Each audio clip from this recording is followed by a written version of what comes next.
All right, I think we can go ahead and begin. There's Matt Ray. Hey, Matt. Welcome to the Duxbury Planning Board meeting, December 8th, 6 p.m. starting at 6:01. I'll have somebody read the language on our meeting notice for those who are attending virtually. Which one of you is going to do a thumb wrestle here? Let's see. All right, see if you can read that for us. Thank you. Pursuant to Chapter 2 of the Acts of 2023, and as amended as of March 28, 2025, this meeting will be conducted in person and as a courtesy via remote means in accordance with applicable law. Please note that while an option for remote attendance and/or participation is being provided as a courtesy to the public and board members, the meeting or hearing will not be suspended or terminated if technological problems interrupt the virtual broadcast unless required by law. Members of the public who wish to watch the meeting may do so by using the Zoom information in the agenda. Viewers can visit https://localscene.media/Duxbury for information about Duxbury programming, including streaming and watching replays on Duxbury YouTube. Thank you very much. All right, we have a lot on our agenda, and there are a couple things I'd like to cover under PPE administrative. So if it's okay with the board, would we already moved agenda item number 1 to the back? Yes. Okay, great, thank you. All right, so do we need to get, we can just check, I don't need to vote on that. We just, I don't think so. Okay, let's double check here. Perfect. All right. So we'll move everything up one. So we've got agenda item 1 now is Lynn Way lot release. We need to vote on setting a performance security amount and accepting actual performance security and releasing lots A, B, and C. And Madam Chair, just I had offered to recuse myself the last time, given the fact that I am a parishioner at Holy Family. Holy Family has an interest in the proceedings here, and my wife is on the parish council there as well at Holy Family. So I will recuse myself from this particular vote. Thank you. All right, that still leaves 4 voting for. We still have a quorum of 4 people, and so that means that you don't think. I'd be more comfortable. That's fine. Okay, that's fine. Better, I guess. Okay, that's fine. So we do have 4. We do have a quorum. We have 4 voting members. So do we have somebody from representing Glen right here? Yes. Do y'all want to come up or? So Ian Walker from Senior Capital and Mike Bertoloni. Okay. Yeah, we've submitted the information to Emily for you guys to vote on the bond amount. Okay. All right. So apologies that we didn't have the quorum for you last time. I think that was a first for us. We wanted to make sure we had our T's dotted and lined. So thank you for coming back. Appreciate that. Does anybody on the board have any questions about this? Yep. Okay. Then I'll entertain a vote to set the performance security amount to $217,110 to accept the performance security in the form of a deposit of money and to release lots A, B, and C from the restrictions of the covenant. I have a. So moved. Thank you. Second? I'll second. All right. Any? One point of discussion, just because we Any discussion? mentioned this going in, that it's a little unusual that we have a drainage swale essentially that's not part of the subdivision, but the work is being done as part of the subdivision. So I just wanted to cover the planning director. Are there any implications? Because this is unusual, right? It's untypical. But I mean, I'm personally comfortable with it. The work's all going to get done at once, right? There's no reason those 2 pieces will ever be separated. And we submitted the bond to cover both parts. Correct. Yeah. So it's the town is fully covered from that point. So there's no potential consequence or implication combining these. Yeah, I can't think of any issues. I mean, I was mildly concerned was that if they didn't submit the payment to cover both, that the financial surety, so to speak. I think in this case, it's not a bond, but a check. It's a bond that we submitted money. You know, then I would be a little bit concerned, just because then obviously we wouldn't have the financial surety to know that we could cover the retention basin or detention basin. But yeah, in this case, I don't have any concerns. I mean, it is a bit unusual, but I don't see that as a bad thing in this case. Consider they're willing to take over both. Thank you. Any other discussion from the board? All right, hearing none, I'll call for a roll call vote, starting with Matt. Matthew Ray, aye. Aye. Kristen Rapp, aye. Carpenter, aye. Motion passes. All right, thank you very much for coming. Appreciate it. Thank you. Thank you. Good night. Oh, sorry, Kristen, do you want to Do you want to sign the lot release now, or is that possible? Or does that need to wait until? Well, it has to be, notarized? yeah, so if we'll have to pick it up tomorrow. So if you would just coordinate with Emily on picking that up in the office, I think after it's notarized, some of us need to sign and get it notarized, right? You'll sign it later, but it'll Okay. be notarized. Okay, right, so if you could just coordinate with her, that'd be great. Okay, All right, thank you. thank you. All right, new agenda item 2, continued public hearing for 774 Tremont Street, which is the Mayflower Cemetery expansion. This is an administrative site plan review and land clearing and grading special permit. So do we have a motion to reopen? We need to open it, sorry. I was continuing. We're just gonna continue, okay. All right, so I understand that we have, yes, so could we, Yeah, I'm Bob Hayes, trustee. We also have Eric Remis on the right, who is the applicant actually, and Crystal Petty, he is the superintendent of the cemeteries, and Vanessa Maniga, who is with Ty and Bond. And this is, I guess, the third time we've been here. and I want to thank you all for coming. I do want to say, I apologize if we had to bring you back. I think it was kind of the first time, because we don't typically have to have a super majority, so we appreciate you coming back. With that, now we do have 5 people here. We have 4, then we have 5, so we are in good shape to do that. Good. So, are there any questions from the board? It seems to me from listening to the recording from last week that there weren't any questions, that everything that our peer reviewer had front end had resolved everything with the group, that he was recommending that we went forward. Anybody from the board have any questions? Anything, Matt? No follow-up for me. So, hearing no discussion, I'll go ahead and. I might, and I don't want to interrupt what's going great, but there was some question last time with respect to taking down some 3 trees. Okay, And I just wanted to make clear, because we didn't go into it very much last time. This is an expansion of the burial space. We are spending hundreds of thousands of dollars on landscaping. We are taking down 3 trees, which are in fact very, not worth saving. We are planting 60 trees. Right. So I don't think it's the typical issue that may come up with the plan. So. I appreciate that, and Emily will make sure that that's noted in the minutes. Thank you. Before we go forward, is there anybody from the public that has anything that they'd like to contribute to a conversation about 774 Tremont Street? No. There's no other discussion from the board? Kristen, Yes? so I just wanted to confirm that board members who missed the public hearing, I guess the last one or either one, just that they've done the Mullen rule or that they've. Yes. I did the Mullen rule and I believe, yeah. So I guess we have the 5. We need that. And with Matt here? That's not, he was online, that's right. Okay. I think so. Okay. All right, so seeing that there's no other discussion, I'll entertain a motion. Move to approve the indicated site plan entitled Mayflower Cemetery Development Project Duxbury, Mass. Revised through November 11th, 2025 with standard conditions. Second. Any discussion? Move to vote on that. So starting with Matt. Matthew Ray, aye. Kristen Rappi. Steve Gant, aye. Thank you. And And second motion to grant the land clearing and grading special permit, Mayflower Cemetery project. Second. thank you. Any discussion from the board? Hearing none, we'll call for roll call vote, starting with Matt. Matthew Ray, aye. Kristen Rappi. Steve Gant, aye. So thank you very much. You're all set. Appreciate the hard work that you put into this on behalf of the town. Thank you all. Appreciate it. Thank you. Thank you. I think it would be a great, I'm sorry? We'll communicate with you soon. Yes, Yeah, okay. just Thank coordinate you. with the office. I think it'll be a great project for the town. Absolutely. Thank you. Thank you. It's a long time coming, so thank you for all your efforts. Oh, thank you. Yep. Thank you. Have a good evening. You too. Thank you all. Thank you all. Oh, yes. May I? Close the public hearing. I'd like to.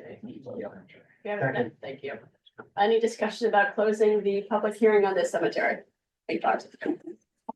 No, we'll call for a roll call vote, starting with Matt. Matthew Ray, aye.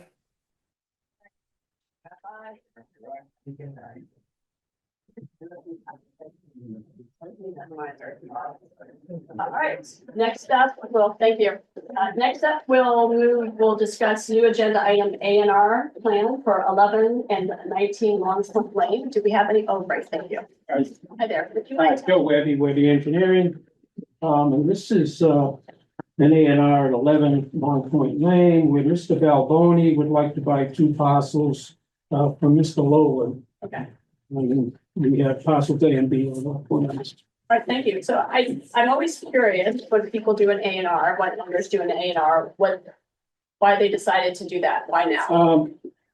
Well, Mr. Balboni has landscaping here and he has a garden there. Oh, okay. He's basically, asked for if they sell him the land. Oh, he's formalizing what's already there. Thank you. I'm sorry, could you just turn it kind of towards the little thing there, just so that members of the public, the Zoom people Yeah, yeah. can see it? Oh, I'm sorry. Actually, do you mind just turning it to Matt too, so he can So you see? get the camera. Do you mind, do you see the little white thing? Oh, a little like, That's Yeah. it's still under on the table. there you are. There we go. There it is. Perfect. Yeah. Thank you. Do we have any questions from the board? I do, Madam Chair, if I may.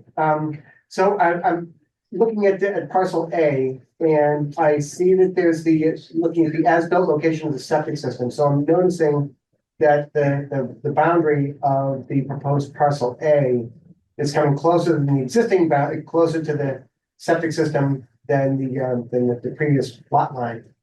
So I'm just wondering if there are any issues associated with that. no, we kept that 10 feet away, which is the, Okay, it wasn't marked for distance. no. Okay, thank you. Great, thank you. All right, any other questions from the board? Any questions from the public on this? Kristen, I had one, Madam Chair, I had one question. It looks like on the A&R plan, just out of curiosity, parcel B is not going to have sufficient frontage, unless I'm reading this correctly, to be a buildable lot. And seems strange to do that because there's certainly sufficient frontage along Long Point Way to create 2 buildable lots. I'm not sure of the question. Right now, there's 2 parcels of land. We have no intention of cutting up any further.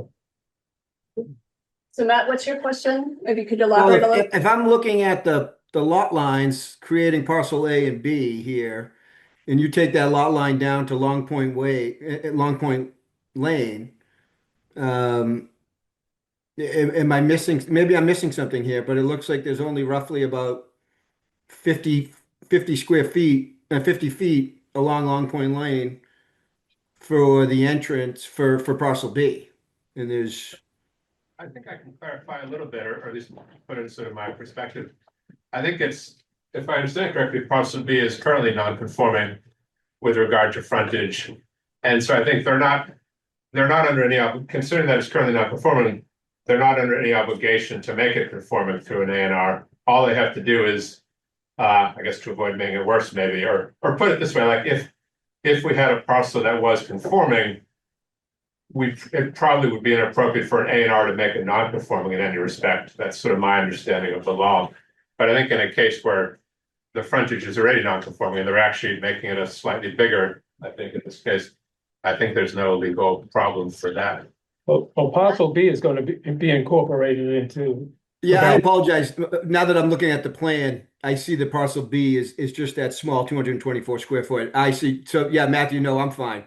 I didn't know the lot lines running up against Long Point Lane already existed. So yeah, it's already an existing non-conforming lot. Yep. Apologies for the confusion.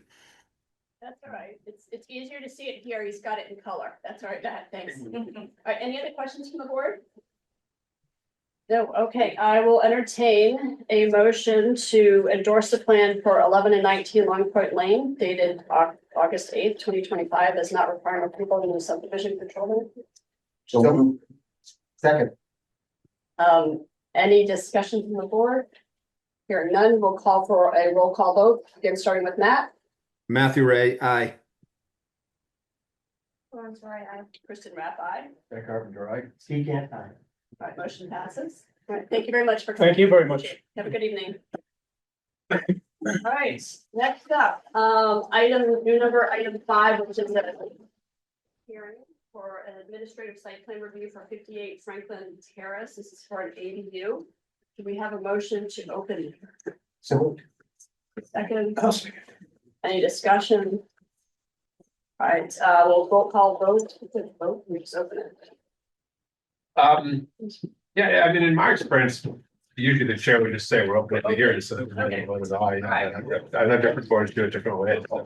If you do vote, then you have to, All right, we'll just. or if you do a motion, then you have to do it. We'll just open the public hearing, for Franklin Terrace ADU.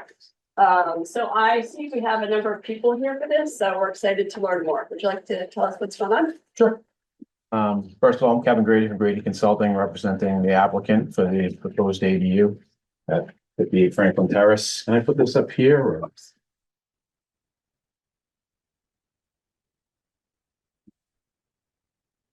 So as you know, there's a Affordable Housing Act the state put in. ADUs are now by right, allowed by right under state zoning. So the owners of this parcel would like to construct an ADU at their property. The site is located in the residential compatibility district. It's a conforming lot as it's composed today. So I'll just give you there is no wetlands resource areas in the vicinity. They have safe and adequate access along Franklin Terrace. We are proposing a 24 by 42 foot ADU. Have architectural plans detailing conformance with the architectural requirements, 900 square feet, max, etc. The existing septic system was non-compliant, so we designed a new septic system to bring that into compliance. We're proposing a new septic tank for the existing dwelling and a separate 1,500-gallon septic tank for the ADU, and that goes to a subsurface leaching chamber field located in between the two structures. The existing lot area is 64,000 square feet. The required lot area is 40,000, so it's a pretty good sized lot, 24,000 square feet. We show a aerial detail here that includes abutting residences. Abutting residences are pretty well screened from the proposed structure. There's a tree line to the east. There's trees along the rear boundary separating from this house here. And there's trees along the southerly boundary between the ADU and number 65 Franklin. They are proposing a driveway with 4 parking spaces, basically 2 parking spaces and a turnaround, and access onto the cul-de-sac that's existing on Franklin Terrace. The front setback requirement is 25 feet. We're proposing the ADU at 43. Side setback requirement is 15, and we have 23 and 100. Rear setback is 15. We're proposing 22. Max building coverage is 15%. With the addition of the ADU, it becomes 4.7%, which is below the requirement. The site's not in the Aquifer Protection Overlay District, so there's no impervious site coverage associated. Your bylaws lay out the requirements of the ADU. In general, it's to protect abutting residences from adverse impacts, noxious uses, etc.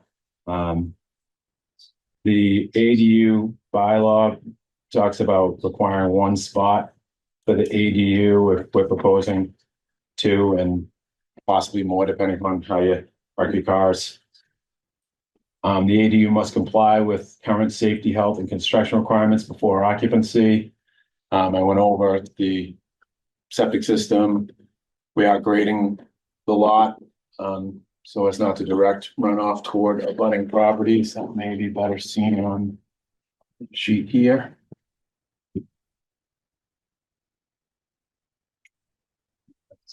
Yep.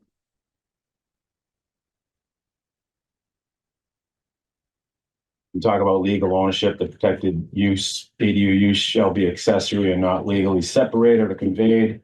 There's no plan to divide the lot or convey that building. Number 8 here is setback and height requirements. I went over that a bit. Height, max height is 30 feet, and we are proposing basic 22.5. Number 9, sewage. I went over that. I believe we got approved by the Board of Health. Talks about minimal rental periods. Standard language for approval, I believe. And then 11 is site plan review.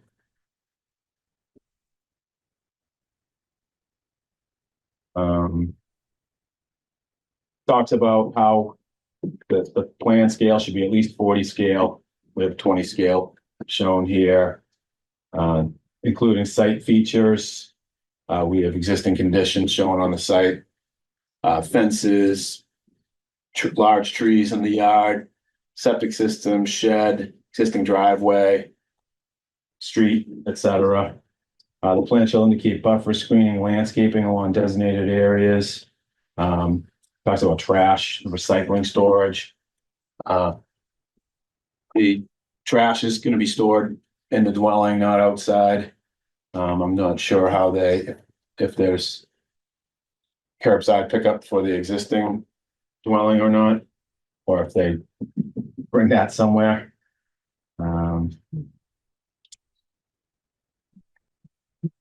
The detached unit, exterior lighting shall not cast glare onto abutting or adjacent properties. The architectural plan does show some exterior lighting. It doesn't have a foot candle plan or anything, but it's simple night sky compliant lighting. There's a light under the overhang here, and then I believe there's 2 outside lights that are hooded to cast the lighting toward the ground and not up in the air. So we have a light shown here as well, and another one on the rear of the property.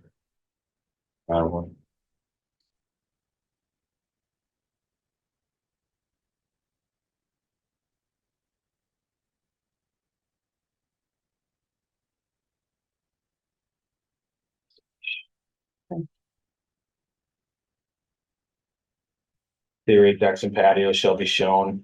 We are showing some bump outs in the rear.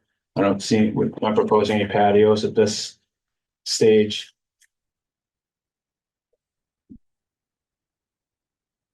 And then we also submitted a brief detailing how we comply with the administrative site plan requirements.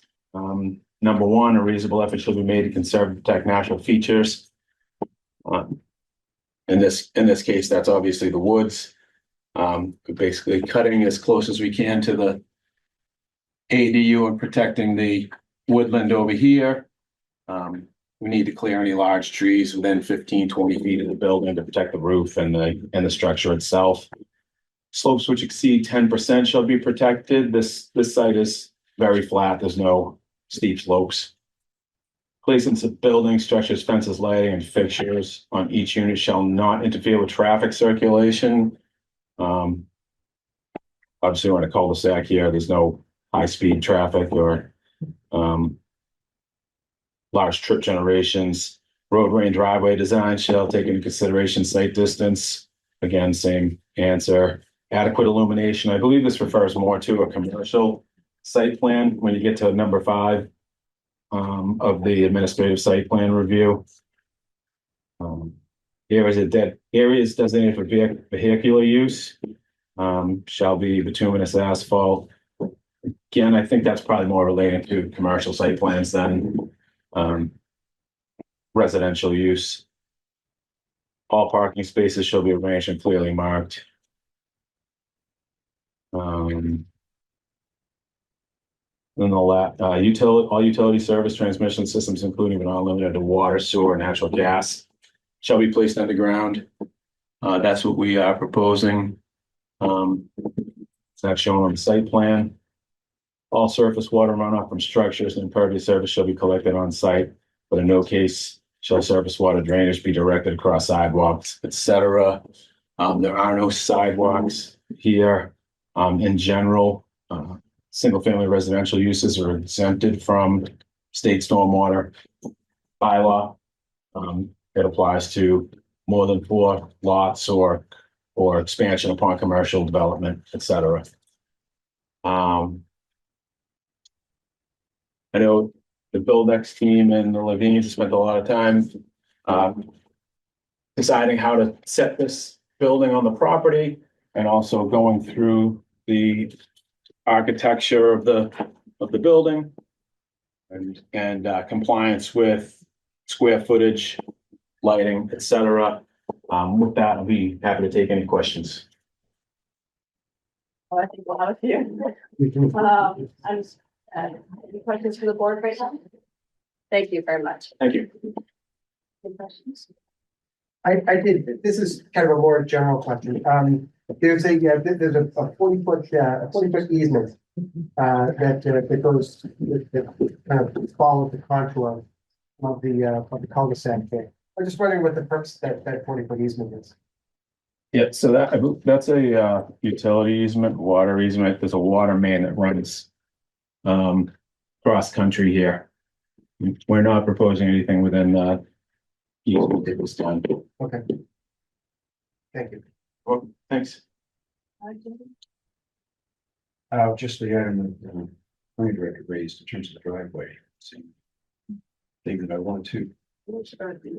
Yeah, it's my understanding basically from what you had said, Matt, that our regulations limit the construction of the ADU to one additional driveway on the parcel. And because the configuration of this driveway is circular, it has 2 entries onto the street. So strictly speaking, that's not in compliance with the bylaw. It's supposed to just have the single driveway entrance. What section do you have that? Where I think that's I think it's within the zoning, it's not part of the ADU. It's not within the ADU section of the zoning bylaws, it's a separate part. And yeah, I think it says that you can have for any project, I guess, you can only have at least any project on one property, you can only have like a maximum of 2 driveways. Whether one would regard that looping driveway as 1 driveway or 2, I guess is a bit of a gray area. I mean, I would also say kind of tangentially that it seems like kind of a strange rule. I mean, if you drove around town for half an hour, you could probably find 2 or 3 of these commercial properties, maybe residential, that have more than 2 driveways. I mean, I was just glancing over one today as I drove back from lunch that I think does. Yeah, I mean, especially if you think about, a lot of commercial projects that got, it might be 1 parking lot, but they've got a few driveways into it oftentimes, and then maybe a driveway for the deliveries and so forth. So, I suspect that's a rule that isn't always observed for larger projects. And even for single family, I mean, I guess there probably shouldn't be more than 2 driveways, but I suspect there are a few that have 3 or 4 curb cuts on them. Ted, did you have anything else you wanted to comment? No, I mean, I just trying to visualize this. Obviously, it's on the cul-de-sac of Franklin Terrace, so does it really make any difference? Probably not.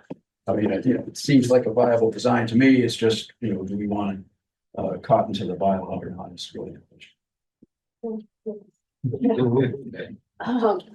Anything else? Okay, Laura, do you have any questions? That was my question about the driveway. Matt, any questions? No, it seems to be appropriately cited. Yep, it seems to, I appreciate the time that you took to go through the site plan and make sure all the information was there and to be able to share that with us and go through that. I appreciate that. Thanks. I do have a couple questions. One does have to do with the driveway, and it's when I look at the overview here, it seems like the ADU is what, let's call it, maybe a third or 2/3 the size of the house, the footprint of the house. I'm just guessing there. But the driveway seems like it's going to be almost as big as the one that's there. And so I wonder, kind of going in line with some of the other questions here, would it make sense to remove the circular part and just have a driveway with a little turnaround? Just to reduce the amount of surface. I would have to defer that to my clients. Okay. It's their, That's their, okay. so I guess we could ask if you would be okay with just doing a standard driveway instead of a circular And driveway. there's no requirement from us, it's more of a design thought. And I think the other thing too is there is a requirement to have one parking space, and that's so that at least everybody who has a way to get in and get to and from their house, their residence, right? And it seems that I think you'd mentioned 4 spaces. Well, 4 spaces for 2 bedrooms leads me to believe that there are going to be maybe potentially a lot of people living there. Like 4 cars is a lot for a 2-bedroom resident. So is that something, do you need all that space? I can answer that. The idea we had for the circular driveway is just to make it easy for people to get in and out. They don't have to back up and turn around. They could just drive through Yeah. and head on their merry way home. If there's a visitor, that's was the thought. And I can answer that. There's 2 spaces. This is really a turnaround, but if you do have an additional person over, they don't have to park out in the street. Yeah. You'll have to back all the way out in that instance. That's just a question. And then I have a couple more too. You mentioned that the trash would be inside. We hadn't really contemplated that too closely. How do you handle your trash at this Well, point? in our house where we, the existing house, we keep the trash in the house and, And it goes out once a week? we go to the transfer station. So it would be, I'm sure, the same idea. I have a couple more questions. So I noticed there's a lot of buildouts here. So I'm sorry, you have to tell us why there's so many of you. I mean, you've outnumbered the rest of us, so please, you have to Yeah, so listen. Buzz Artiano, the owner of Buildex. Okay, So this is the first ADU that's gone in front of the planning board. I said, you guys should, these are all my team members. okay, So I said, you guys could, there's one thing for me to come back to the office, say this is what happened. okay, It's another thing for them to see it live okay, and understand it. Okay. So as we expand, other team members will be at other planning boards, and I don't want it to be their first time when they're alone. okay, got it. And I'll tell you, this is only our second ADU. So we're kind of on that same learning path as you. So, we're all in this together, so to speak. I have a couple more questions too about the plan. So the other ADU that we had was a garage. It was basically an apartment, if you will, space above a garage. And so this is a standalone building. You notice you've created a space, a basement or a crawl space. And as I understand, I think that the planning director pointed out that as long as it's under a certain height, it's not considered living space. 6'7". So 6'7", but I'm curious though, so when somebody goes to list their house for sale, for example, or even I think in when the assessor determines how much living space there is, I always thought the determination was actually below grade, so that doesn't, it's just 6'7". So once you reach 6'8" or above, it becomes code compliant ceiling height. Okay, If you're at 6'7", it's not considered a living area. And in the ADU world, it's called gross floor area. It's a different terminology than regular appraisal.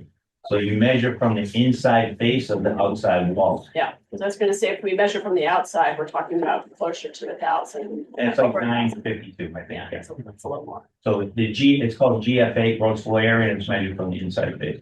And then I noticed to access so what do you call it? Is it called a crawl Crawl. space? Okay, so like the tallest crawl space I've ever seen.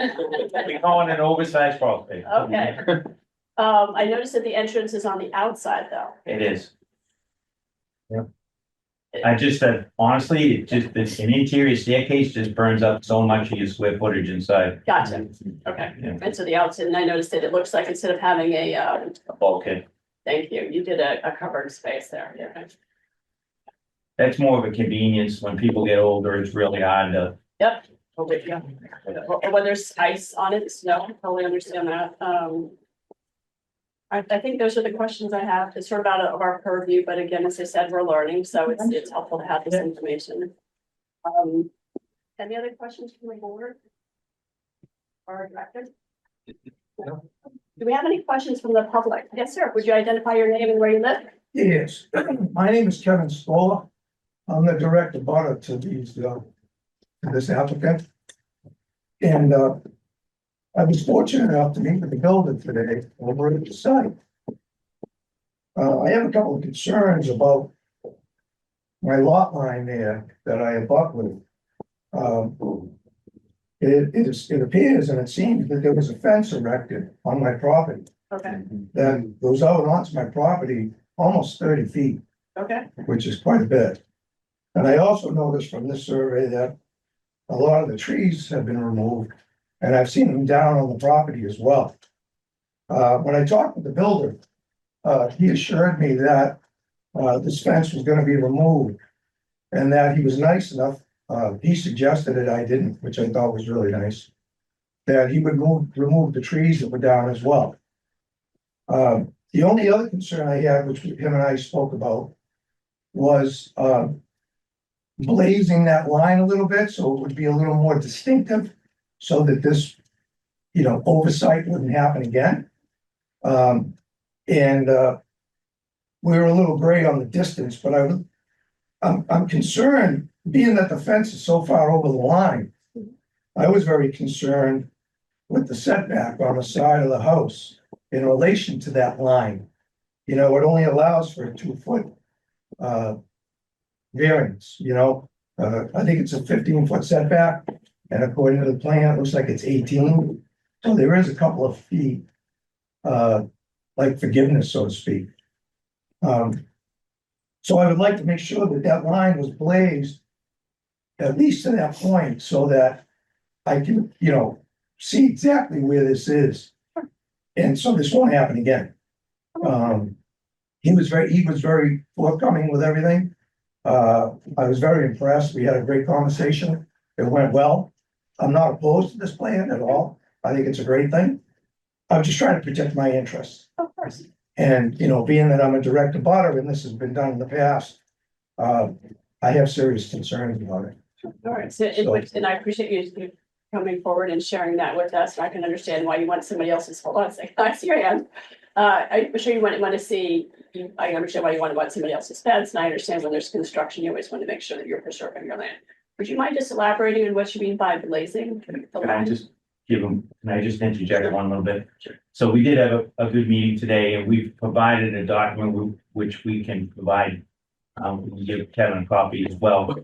So the agreement we have is to make sure that there's a chain link fence that's encroaching on his property that needs to be relocated off of his property. We're gonna remove the dead trees that have been cut down, leave the stumps. We're going to install 2 concrete monuments along the lot line there. Okay. And we're also gonna put oak stakes every 100 feet. Okay. Along that line so we can see them. And we have that in writing to give to the board.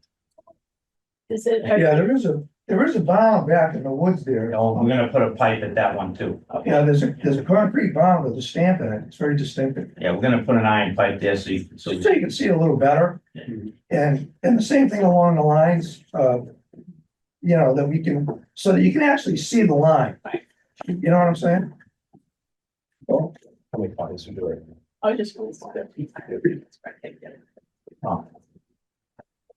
And where would you, thank you for working with the neighbor. I appreciate that. yeah, no, he was good about it. Thank you. And, like I said, it is out quite a bit, and I'm just concerned about it,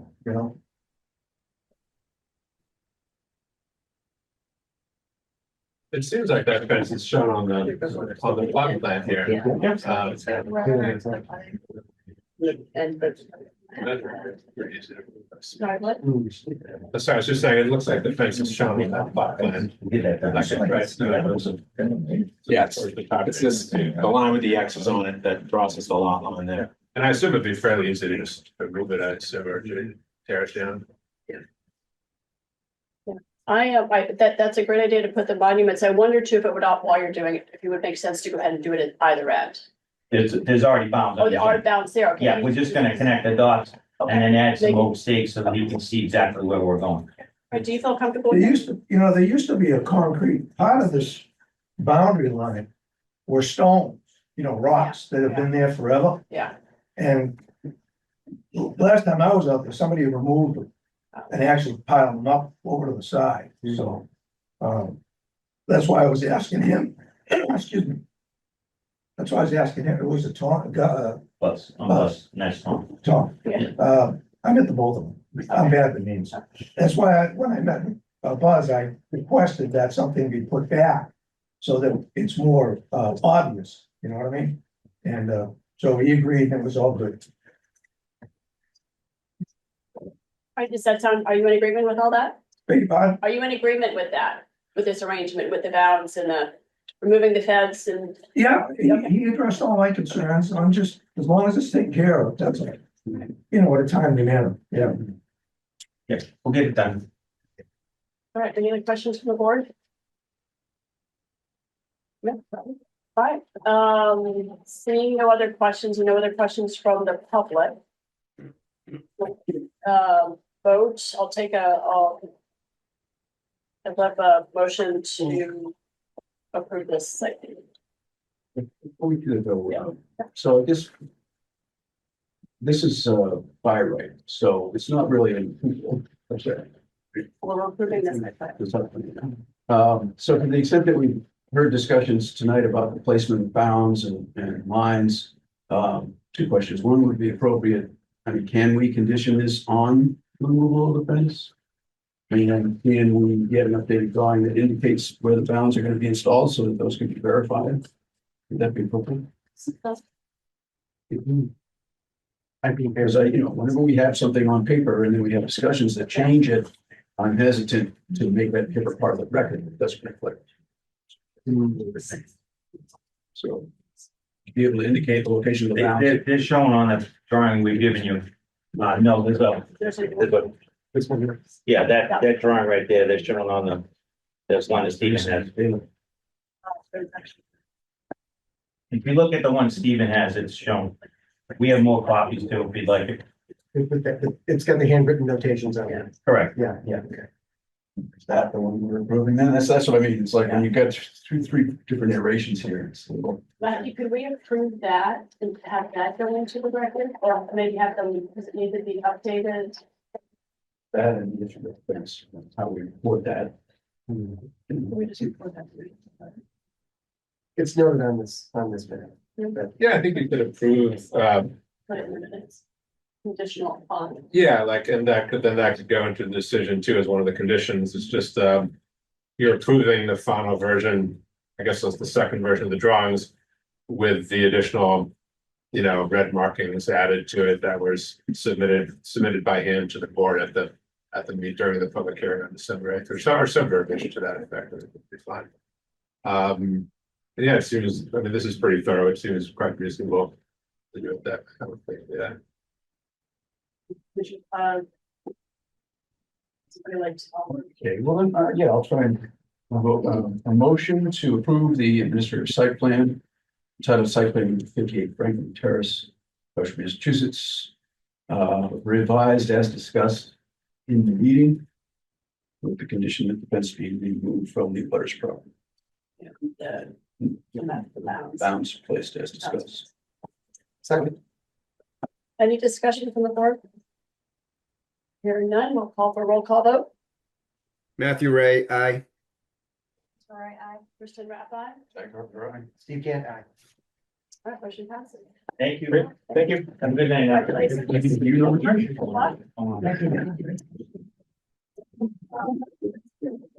Thank you. Hey, what's up, man? I've been looking forward to meeting. Yeah, you too. Yeah.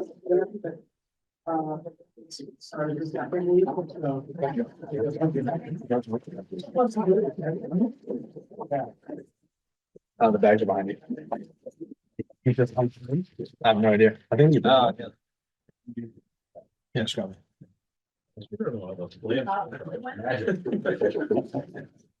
I have to say, I like the Dennis love what he's doing, really, it's like, big plan. Yeah. Yeah. We're all our advocates, but I think that's. Yeah. Very good. Well, it was by, you know, engineer, right, and well, so there. Yeah. We got enough land. It just, But I got to thinking, Yeah, the that's last my one, problem, was is actually- just, so. sort of more formal, but I mean, it's really much more. I think maybe we should continue to formalize it because it does go. It does, sorry, Does it file?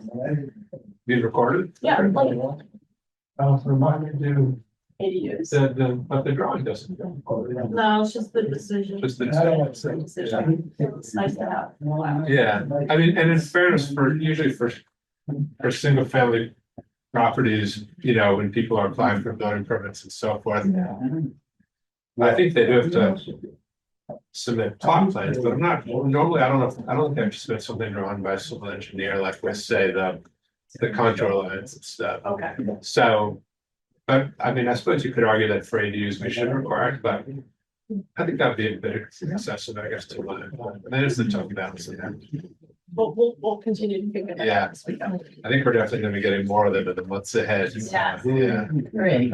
On this topic of ADUs, for a moment, just Sure. extemporize, because, you know, we have some properties in town that already support two dwelling units. And in some cases, they actually delineate on the plan, as a dotted line, an area of exclusive use Yeah, for one of the residents to make it clear whose property was I'm what. not sure about the legality of those. Yeah, well, and I know it's a unique aspect of Duxbury. So the thing I wanted to put on the table that's been bothering me is that if you have an ADU by right and it has a separate driveway, and if there is a landscaping or fencing or some other delineation on the property, which clearly establishes that one portion of the land is for the ADU and the other portion is for the primary dwelling, that is effectively a subdivision by default. Yeah, I mean, in a sense, it's, you just, I mean, really just by allowing ADUs to be detached, you're kind of creating a situation where you're allowing two houses on each lot. Yeah. I mean, of course, one house can only be 900 square feet, but still, Right. you're kind of allowing two houses on each lot within your single family zones, which kind of goes against the whole, what's been kind of the premise of typical American zoning for at least suburban zoning for a very long time. But that's kind of the reality we're facing. Yeah, and what's done is done in the state law, and we're dealing with it. And I bring it up because, you know, as we know, we have other situations where a parcel is being subdivided into two lots. Yeah, And this two lot subdivision is a very difficult nut to crack, because on Yeah. one hand, it's just a two lot, it's simply a subdivision. On the other hand, you're doubling usage. So Yeah. I'm wondering, you know, instead of having to fight with a whole bunch of rules specific to ADUs, which is essentially a two lot subdivision by default. yeah. And then this other question, what are the rules for small subdivisions? Shouldn't we just boil all that out and have something for this splitting, after you're splitting parcels or doing? I guess I don't think so, I guess, because it's still it is still two different things, but I certainly see your point. Yeah, what I'm saying is that we end up with all these different entry points with a different set of rules, but Yeah, we want consistency. We want the same results. So now we have to rewrite all the same rules depending on which door you go. yeah, And that doesn't make yeah, a lot of sense. yeah. But I just want to bring that up. Yeah. File that away from them. Look at the Future, bylaw. yeah. You know, as far as the three driveway issue, I mean, just driving on Tremont today, I mean, I think that church we were just talking about, it looks like they've got sort of three driveways along Tremont. Of course, they are going to the same parking lot, but anyway, just I'm sure you could find a lot more commercial, institutional land uses that have, you know, more than two driveway access drives going to their property. So it is kind of a strange rule. And I wasn't aware of it until my coworker just pointed it out to me. I think I need to close the public hearing. If I open it, can I just close it? Oh, good point, yeah. We need to vote to. It's up to you, but I guess You know, it's funny, it seems like usually they would vote to close them, even though they didn't vote to open them, but it's up to you. It's not the first time it's been forgotten. Yeah, for okay, sure. we'll formalize it. We'll just, all those in favor of closing the, public hearing for the site plan review of 58 Franklin Terrace, do roll call vote, starting with Matt. Matthew Ray, aye. Kristen Rath, aye. Steve Gant, aye. That's right. Thank you. All right, number 6, agenda item, the A&R plan for 0 Mary Avenue and 63 West Street. I believe that's you. That's me. Talk a little bit about that. Sure, I'm looking to, Gino and Dave are looking to sell me just over the 5,000 square feet of their property.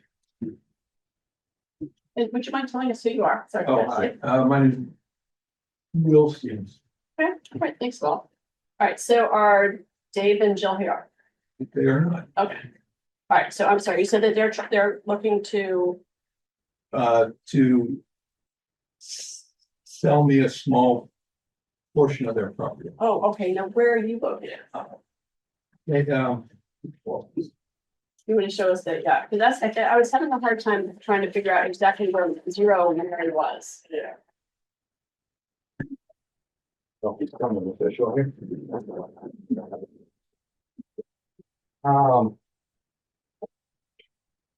What am I? So their lot is this square with the house Yep. in the center. And my lot is the large lot to the side. Yes.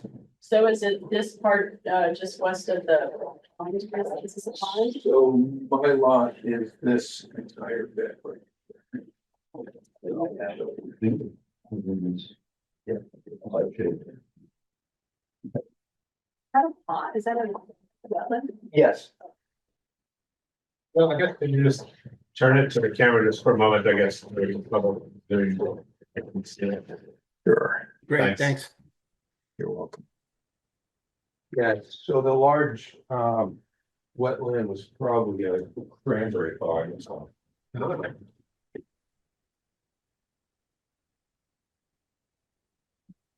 And so which piece are they selling? Oh, yeah, so it's this notch right here. Okay. Does it all the way down to, or just? It goes all the way to here, Okay. just to there.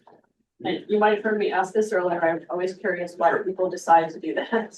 Because I am hoping to be able to build a house on my land, and I only have about 350 square feet now. That's 150 feet from the existing wetland. So I would need a bit more space to be compliant for a septic. Ah, okay.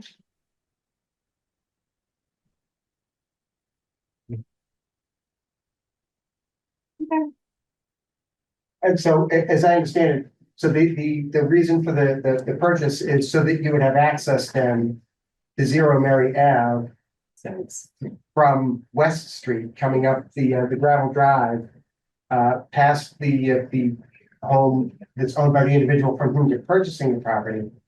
So you come up that way, take a right onto the property that you're purchasing, and then that would give you access to 0 Mary Ave. That is a possible access point. On 0 Mary, there's an old road that ran from Mary up to where McLean Way is now. Okay, It runs between two wetlands, and it's between 55 and 65 feet wide. So that would have to go through a lot of hoops because of the 25-foot No touch for a driveway to go back in there. I see. But speaking with Brad Holmes, Brad Holmes, my consultant, he feels like we could get approval from this state court, but it would just take a bunch of time. And the state prefers you to not do that, but to go through somebody else's property to get at your upland.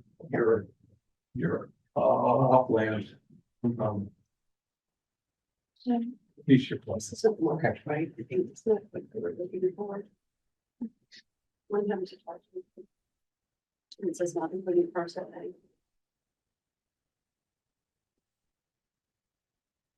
So as I mentioned in my report, I'm a little dubious that, you know, that from a legal point of view, that building permit could be granted if, you know, if you're going through, if you're getting your access through, you know, through something that's not your own frontage and easement and such a narrow frontage and so forth. However, I think from the point of view of the planning board evaluating this A&R, that doesn't seem relevant to me. What's only relevant is kind of the actual drawing itself and, you know, the issues sort of inherent to it.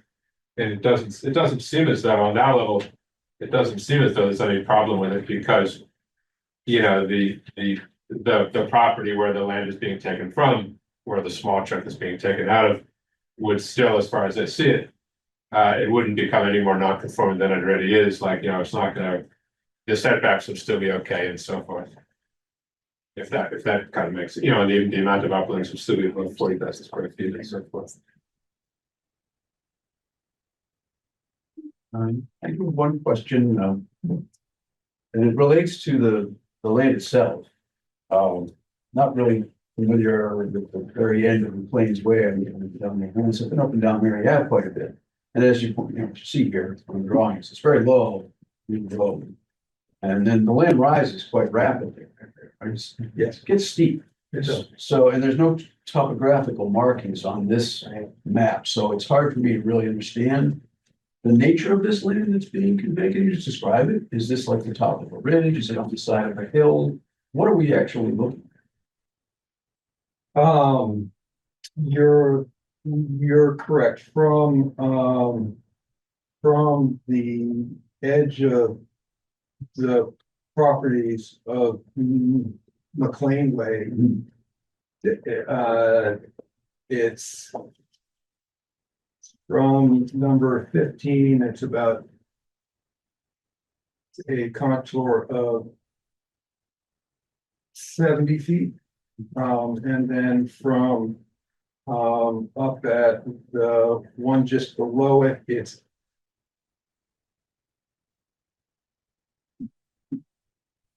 80 feet. And then the contour for the pond is around 45 feet.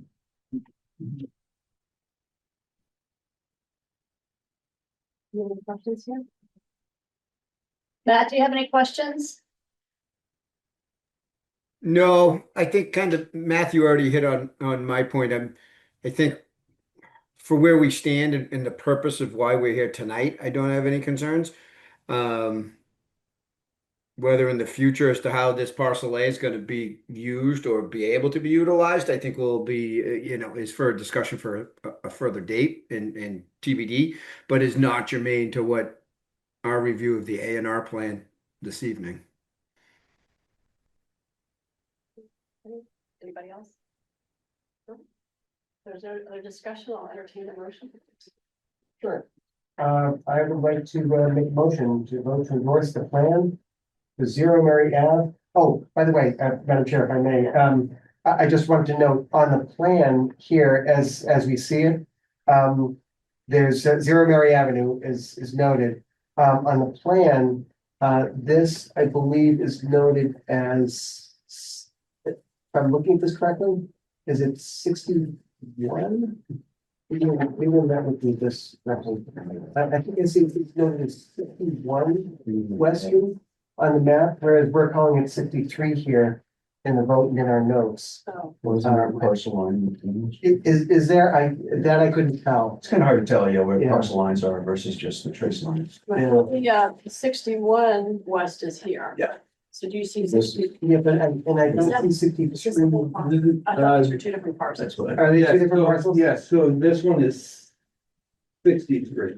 Okay, okay. Mark is- That, yeah, I didn't see a marking for 63 Yeah. on here, so, but that's helpful. It's got the name, it's got the parcel, Yeah, and the number on it. yeah, okay. It's got That's parcel A, it just doesn't, I think to Steve's point, it doesn't actually say 61 or 63. 63. 63. Maybe we're just not seeing it well. Oh, no, you're on, I'm not seeing it either. I mean, I think. Oh, wait, it is, it's on the house. If you look at the Oh, okay. inside of the outline. Which I should have. Oh, yeah, it says number 63. Oh, I see that. Okay. Okay, you just have to zoom in on the fine print a little more. Right. Okay. You gotta work on your fine print. I do, my goodness. Apologies, folks. The wrong set of glasses. That's right. I'd like to start from the beginning. So I'd like to make a motion, to vote to endorse the plan with 0 Mary Ave and 63 West Street dated November 21st, 2025, revised through November 26th, 2025, as not requiring approval under the subdivision control law. I'll second. Any discussion? There, no discussion, we'll call for, Matthew, do you have anything else you wanted to add? Okay. Hearing none, we'll call for a roll call vote, starting with Matt. Matthew Ray, aye. Kristen Rapp, aye. You can't, My motion passes. Thank you you. very much. Thanks for coming. Appreciate it. Oh, Alright. I'm sorry, Kristen. Yeah. I'm not sure whether to call you Kristen or Madam Chair. Do you want to sign the Mylar now? So that I mean, I should have asked this for when Joe went through this here. I mean, just kind of, it only takes a second. It seems easier than kind of, yeah. I really should have said that when we had the previous one also. But I mean, yeah, I mean, I guess it's better with there. Yeah. And then I guess if you got a hard copy there, both sides, do we have one? Oh, that's in the office. Yeah, okay. Emily, does this need to be notarized though? No, not the plan. No. But is it, Sign it. how many of us are signing this one? All of you. All of us. So it's just the one here. Yeah, 63, by the way, is much clearer over here. Is that a hard copy you've got there? It sure is. Okay, okay, yeah. I guess maybe just make a note on it, like it's inside it. Yeah. That's more. Yeah. Normally I would. We're almost there.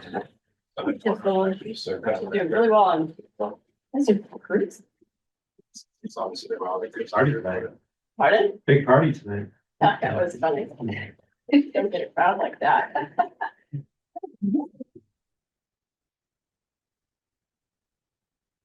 Actually, in Pembroke also it's easier because it's just, for AMRs, it's just one officer at the board can sign on behalf of the whole board.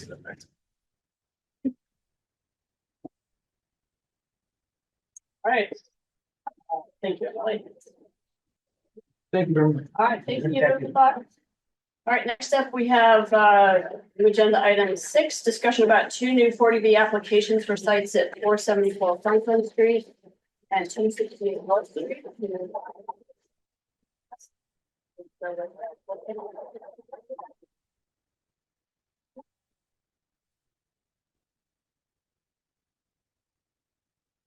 Is there anybody on the line for 474 Franklin Street?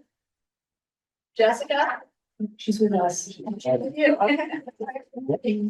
Lonniewood's on Elder. Okay, all right, so we'll just talk about we'll start with 268 North Street. Oh, that's what We're talking about the best. We're the best, the battery farm. Oh, What's that? okay, that's okay. Yes, That's in our, I'm sorry. Okay. But yeah, this discussion is just something I put in because this select board is probably going to ask for for comments from the planning board. okay, You know, as it was with that last 40B that we got. I mean, in this case, these two 40Bs, which are kind of being submitted simultaneously by the same developer and the same consultant, are both pretty small, like one is 12 and one is only 4 houses, I believe, so they're quite small. And, you know, we got it's kind of a similar thing where they submit it to the state first, and so then the state officially submits it to the town and gives the town a certain amount of time for comments.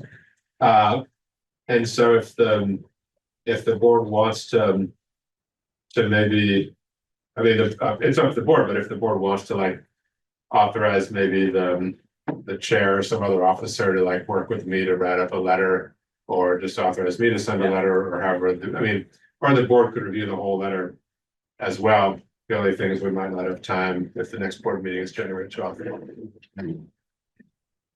I think the deadline that was originally, that's in the letter from the state, is like January 4th or 5th or something. I've been told informally that deadline's probably going to be extended, but I don't know for sure. All right, well, I thought, I would love to see us comments again, like we did last time. So I felt like, I don't know if you actually had a chance to read what the select board sent to the state, but it was pretty thorough. They included our comments. Yeah. And it was interesting. I felt like our group, you know, we had one perspective, a couple different perspectives. The select board had a couple different perspectives. So I think it can only help. So I'd love to do that. Matthew, would you want to make maybe a first pass in your observations? Yeah. So we can build on that? Yeah. Maybe that's the most effective thing. Yeah, I don't know. It's up to you guys. It's just a little tricky if we are going to submit it by this deadline. I'm sorry, remind me the deadline. January 5th. Okay. And again, I was told informally that deadline would probably be extended, but it's hard to know Yeah. for sure. Well, do you feel like you could put together something by the end of the week? We could look at it over the weekend and get back to you by Monday? Is that too? Yeah, I mean, I suppose strictly speaking, each board member would have to apply individually. Mhm. But even then, I don't know if it's, Well, see, in that case, it might be kind of a violation of open meeting law because it's kind of work that's being done. I mean, it's one thing if I'm just sending out informational stuff, but if it's actually to get work done, it might be better just to maybe allow the chair to approve the letter, or maybe to authorize like a 2 or 3 board members to We did that work with the last time. subcommittee on it. Yeah. I think Lauren and I, was it Steve? Be happy to, sure. Like the 3 of us, who I am. Yeah, I mean, that might be the best answer. I mean, I know it's a bit unwieldy, but it might be the easiest way to deal with it. That's what it takes to, right, we want to stay within the rules of open meeting law so that we're Yeah. adhering to the spirit. We're just trying to figure out how to do this asynchronously too. To give you some time and us some time to. Why don't we shoot for that? So is this the only time that we have the opportunity to discuss this? Well, Because we're okay. looking at these deadlines. That's a good question, because the other thing is that we actually have a lot of work to do before we can get these bylaws. Maybe why don't we move into, we'll just go ahead and move back into agenda 1, which is now, I guess, agenda 8. We can go back into PBA administrative. So one of the things that, I reached out to Matthew and said, and Emily and said, I feel like we have a lot of work that needs to happen before we're ready to go to the select board with our bylaws. Amendments to put into the warrant article. And so one of the things we talked about was adding one more meeting this year, on the 22nd. I know it's a tough here. So I think our first meeting is January 8th, Well, I believe it. the 12th. Oh yeah, the 8th is, sorry, the 8th is the first. Yeah. Yeah, the 12th, and that's after the 1st. And then I think if we start to look into what our deadlines are.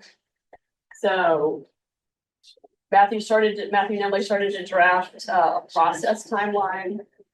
And basically late December, but today we would have to do all of our discussion. In late December, the planning director would submit the text. And we would have to vote January 2nd, 12th, which is our next meeting on everything we want to submit. I've got more copies of that timeline if you guys want to see it Be too. helpful, yes. Yeah, we should do some site visit too. So Yeah. I did go on your list, yeah, so. Thank you.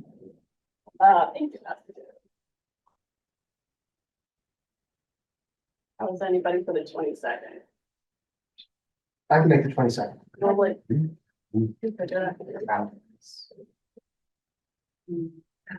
Calendar, I can attend open. Did we lose Matt? Oh, no. Matt, can you hear us? I've stepped away. That's on me. Yep. Yeah, he might have, he turned his camera off, so he might have stepped away. So, there's a lot. There's what to do. So, yeah, I'm in favor of another meeting. And so then Matthew, maybe what we could do is, if you drafted something, by the end of the week, and then our small subcommittee looked at it, we could provide comments, like by Monday, you could put that together, that could go into the meeting tactics for the following time, we could review that as approved. And then maybe we just limit that, and that discussion is just the amendments. Important. I'll remind me, sorry, for the two ADUs, the subcommittee was Kristen, Lauren, and Steve, is that right? So I guess maybe for December 2nd, maybe tomorrow, just send an email to, December 22nd. oh, I'm sorry, December 22nd, yeah.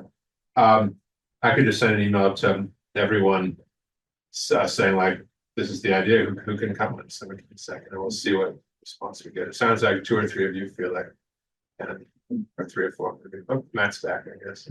Hey, Matt, we're talking about holding it, scheduling another meeting on the 22nd to make sure that we've got our ducks lined up for the bylaws. Sure. Maybe we would focus that meeting strictly on the 4 bylaws, and then also any discussion about the 40Bs.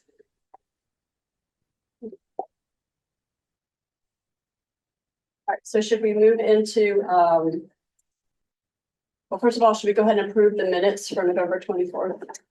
I would like to make a motion to approve the minutes of the planning board meeting of November 24th, 2025. Seconds. I think I still second.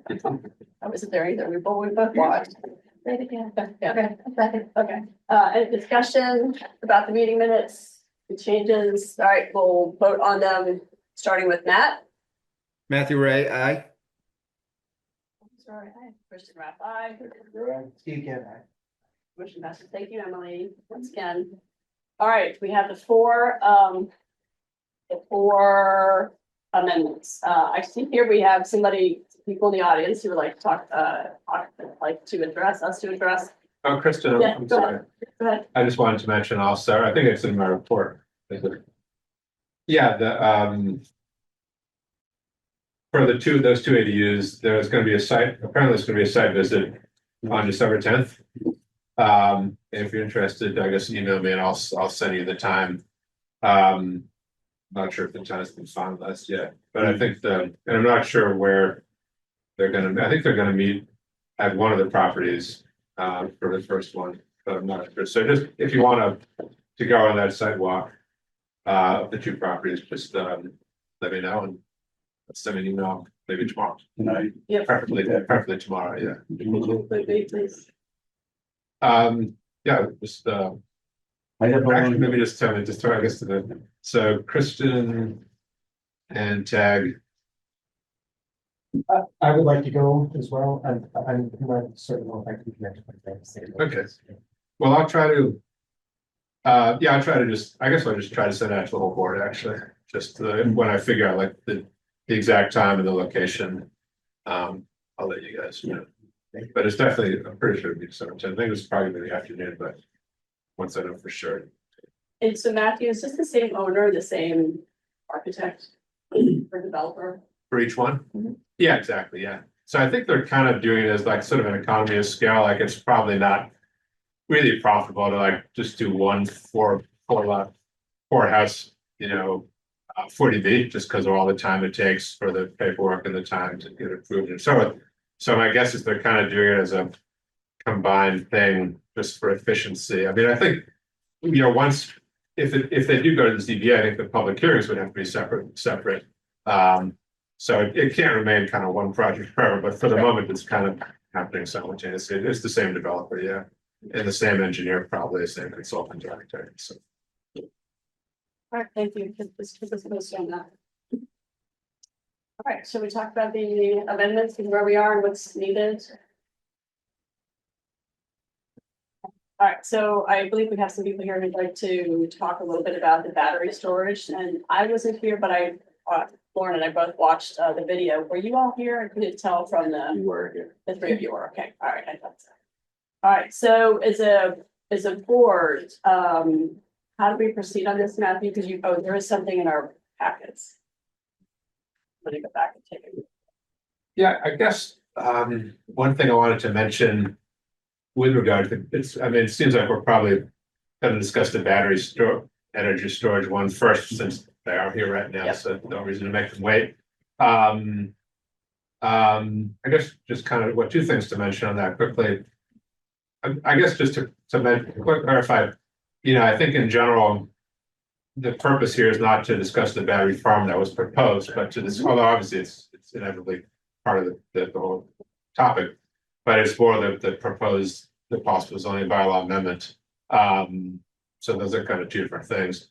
And then also, just kind of as a side note, there was actually a really interesting article in the New York Times just 2 or 3 days ago about these battery energy storage facilities and how it's kind of they're becoming basically sort of increasingly common. The technology kind of gets better and better.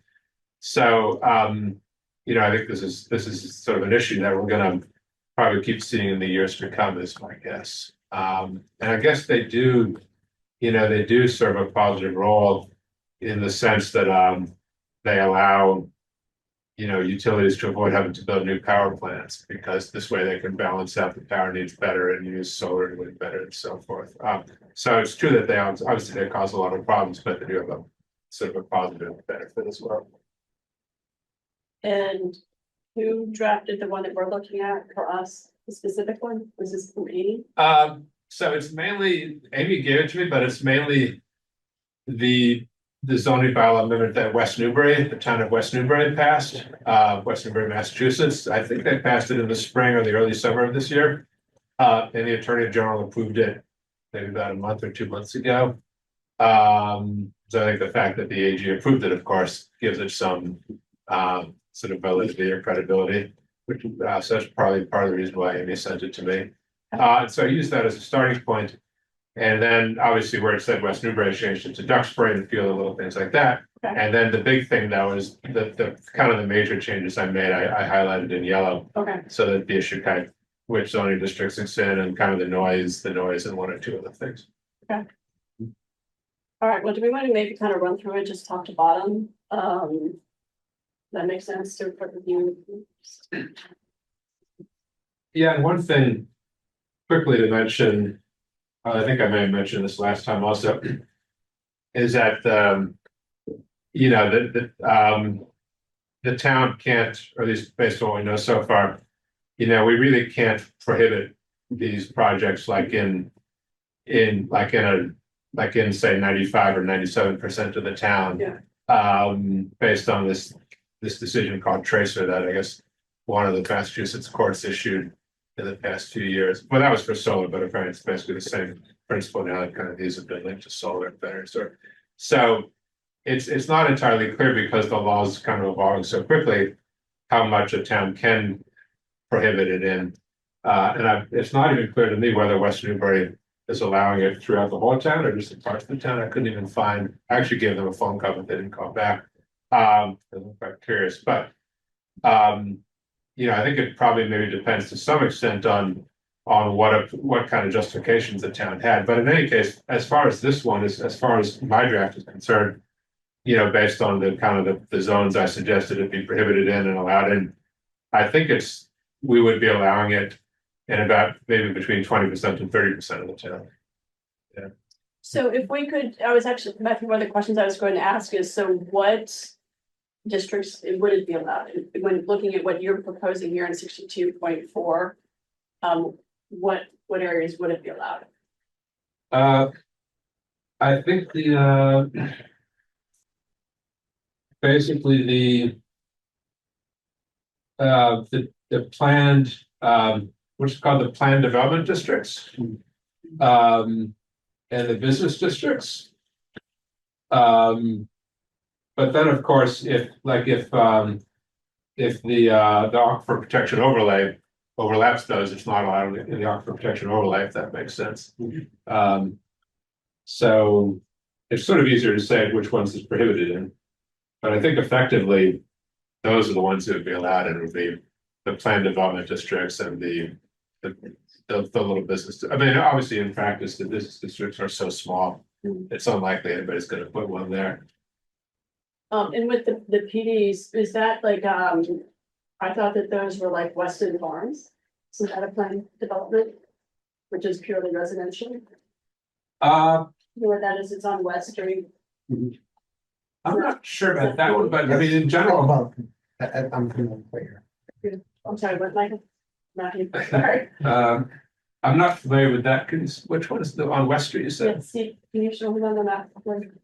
Sure. I mean, most of our planned development land is conservation. Like what? Conservation. It's the vast majority. Or, So it Not this classified as planned development. It's PD one, PD two. basically is right here. It's all reserved. See this. It's- And what is it exactly? it is, round. It's and Kristen was saying that. Okay. Just the street. Okay, oh, yeah, yeah. I don't know if it is, but that's where that. Okay, okay. Well, but it's conservation, so it's not. subject. Oh. But if there are, Yellow, so. landlocked parcels, they're already So, private like I said, ownership. that, see this. They don't have- right Yeah, yeah. That's I see. right there. There may well be some in development districts. Yeah, so kind of my premise is that, I mean, the planned development districts in the zoning bylaw, I mean, really, for the most part, they're very similar to the residential compatibility district, single family, but they also allow, at least in theory, these planned developments, although in practice, I understand virtually none have been proposed in the last 10 years or whatever. But in theory, they allow planned developments, which could be a little bit more denser. And so my assumption is that if by that reasoning, somebody at some point made a decision that the town is willing to allow just a little bit more density in those planned development districts.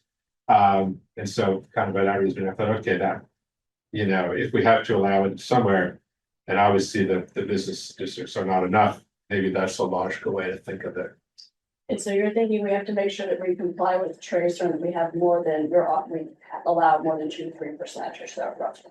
I think in Tracer it was, like 2%, I think is what it was. I mean, I think it was for the city of Waltham or the town of Waltham. Yeah. And it was something where, Waltham said they were allowing solar, but it was such an absurdly small percentage of the town that it was almost meaningless.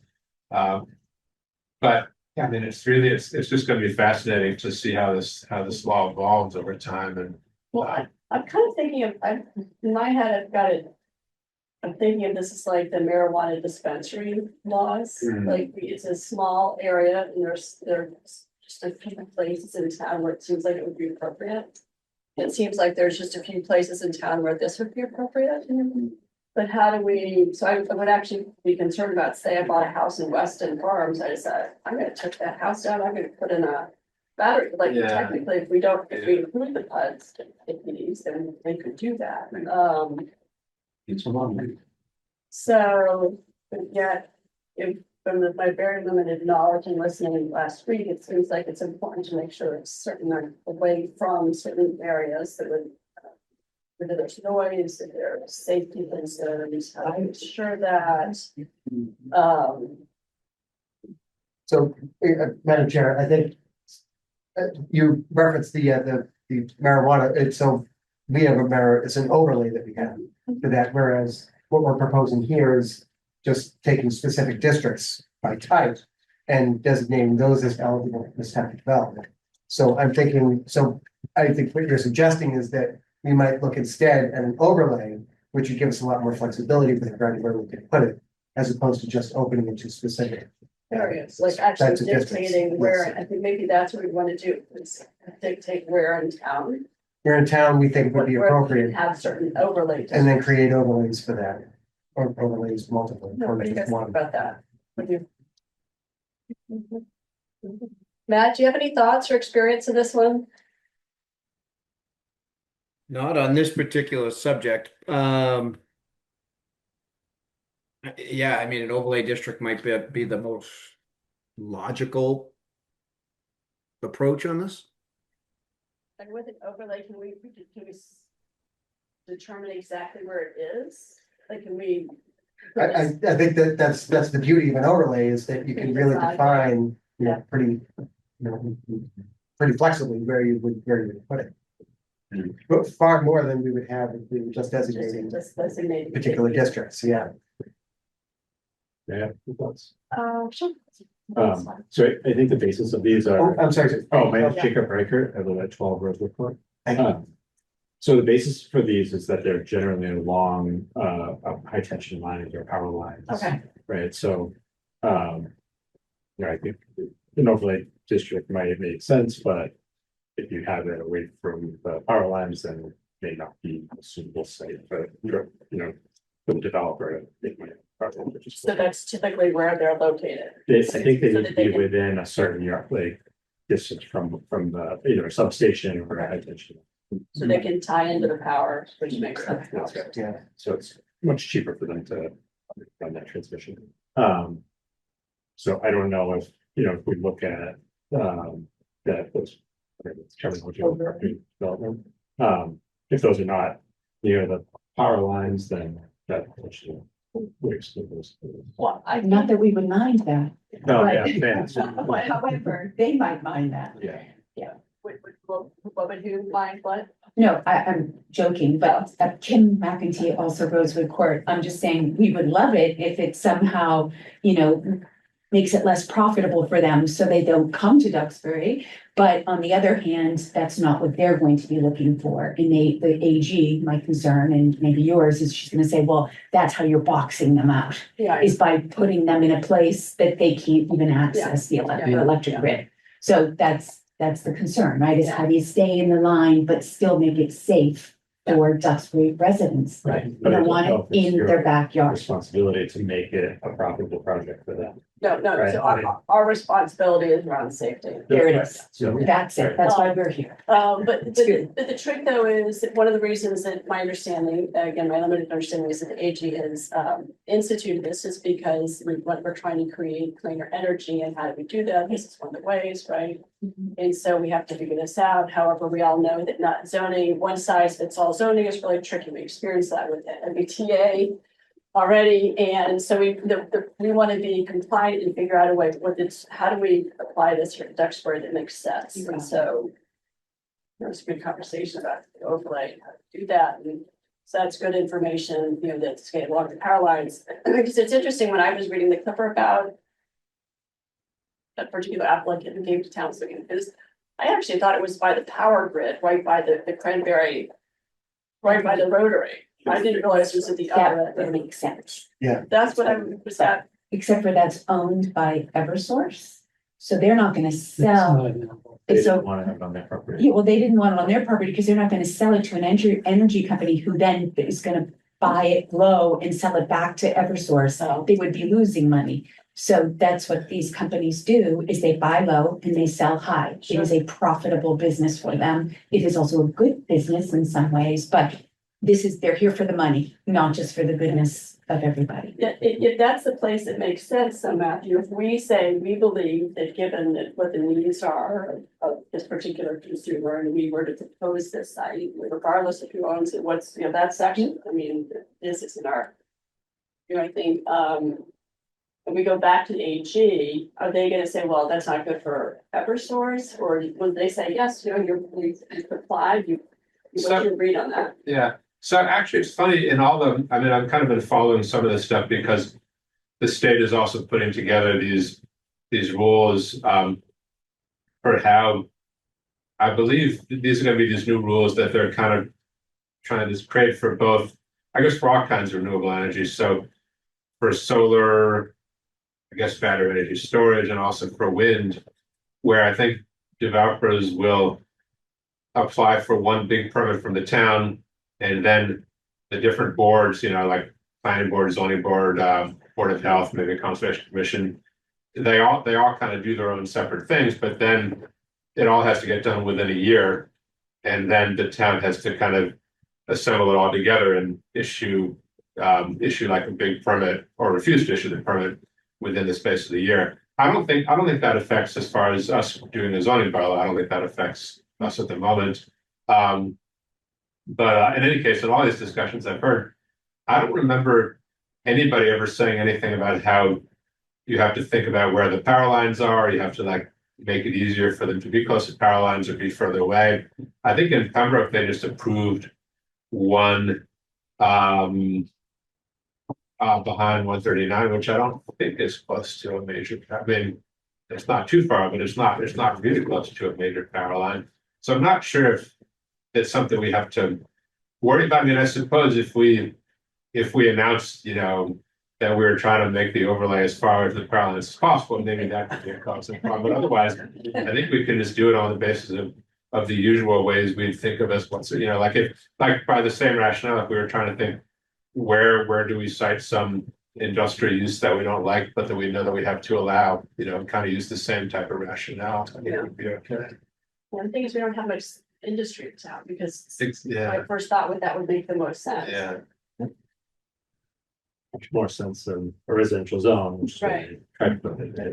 So I'm Stu, so she's my better half. I'm also a relative report. So from a Duxbury perspective, this is just my thoughts, random thoughts.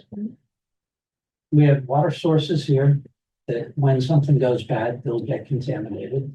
Aqua farm, right? So people making money that we have to distance where these storage facilities are, because when something goes wrong, it's going to kill it, right? When something goes wrong with this, the last site that was actually projected was 100 feet from Route 3. They would have to shut down Route 3. That's 250,000 people a day. Yeah. So I don't know how conceptually we're going to do it, but protecting Route 3, our water sources, the aqua farm, and the people that freaking live here, right? So a distance, what I believe, from somebody's property line that's acceptable. Now, the distances that the research that I have shows at least 300 feet or 100 yards from somebody's property line. There's also things that, because of noise and things of that nature, that travels much further, which would probably be 600 or, probably, 200 yards from one of these things, because they're putting off noise forever. It's a concern. So how you do that, I don't know the answer to that. Yeah. I'm not going to pretend to, right? And you can see the position that we're in. Well, crazy. and so this is being, I believe, passed down from the state. Yeah. Under the pretense that this, we're saving the world. And once electrons go into this grid, you don't know where We don't they know came it's from. solar. So it's not solar. So they're literally, they're saying they're doing it for the pretense of the best, and they're out to make money. They're trying to sell. Once they set it up, they want to sell it and go someplace else. So insurance to make sure when these things go bad, we as a town are protected. A bunch of different insurances. That's my guttural instinct, but I'm not very great. You just mentioned 600 feet and 300 feet. That's not that much. It's When something happens, there's an evacuation zone. So that's it. how do you, when something goes wrong, how do we evacuate from here if Route 3 is shut down? I just want to add, Kim, I can say again, to your point. The state police, when they found out that we were talking about that project, went wild. They said, why hasn't Duxbury contacted us about this project? We run Route 3. You're talking about an evacuation zone that's on our watch. This is 250,000, as you state, a day. And what do we do with that? So that's not in any plan. I mean, state, that should be part of this thing that we talk about, because we're not in West Tisbury or wherever. We've got Route 3 divides our town. So it's part of what we have to consider, and also the an evacuation plan, not just an emergency plan. Yeah, I wonder, like, I mean, do these facilities, do they have the potential to give off, like, if they explode or go bad, like, do they have the potential to give off dangerous fumes or something? Oh, These are bombs. Yeah, These are bombs. we were very, very fortunate, a gentleman by the name of Walsh. Matt Walsh. showed up. And he showed up, he's like, these things, it's a matter of time. It's mechanical, it's going. And there isn't a history of one going from the beginning conception to a finished product. It just hasn't. Because it hasn't happened yet. There's not a lot So of it. it's new, We don't know the it's life. new technology, and there are issues with it. I'm not saying it's not getting better. Yeah, Yeah, and I can chip into that, because I mean, I'm sure we've all looked at this and I've tried to drill down into some of the engineering, you know, the way these things are designed and rated, the batteries actually have a 10-year life. So Yes. the installation is gonna go in. Right. But it's gonna be an industrial site that's gonna have traffic in and out to continually replace batteries over the life cycle of the system. So it's not as if it's a set it and forget it type of thing. It is not. In terms of this exercise, you know, how do we identify, let's say there's an overlay zone that we need to establish. I think we all talked about what the parameters are. We want a margin of safety to residential properties. So right away, 90% of the available land is blacked out, because we've already developed everything. It's developable, there's not conservation. But there are, you know, existing utility easements that crisscross the town. So if we say, you know, not residential and within certain 1,000 feet or whatever it is of the easements, right there, you have a very small amount of land that you could even consider for this. So it doesn't seem that difficult now. I look at this and I think, oh, a piece of cake, but I don't have to do the job. That's over in your best, Matt. So, you know, if we could at least identify what our parameters are. And then say, okay, given these parameters, here's what you get. The maximal possible overlay, and then if we shrink it down, what we think the minimum. And then we gotta run that by the state and say, hey, this is all we've got. Is this, you know, if we pass this, because it's all we can possibly do, are you gonna reject it? And then where does that leave us? We're forced to compromise safety or propose a zone that's not viable. And that's yeah, and also, just to mention, you know, once I send this back to town council, you know, she may, you know, then say, hey, wait a second, I think you really need to allow it, at least like 40% of the town needs to allow it, or, you know, you can't use the aquifer issue as a rationale, but you can use wetlands. Like, so there may be all kinds of, once she takes a look at it more closely, all kinds of things may come up as well, even before we go to the state. And again, it really is, it's all evolving so quickly.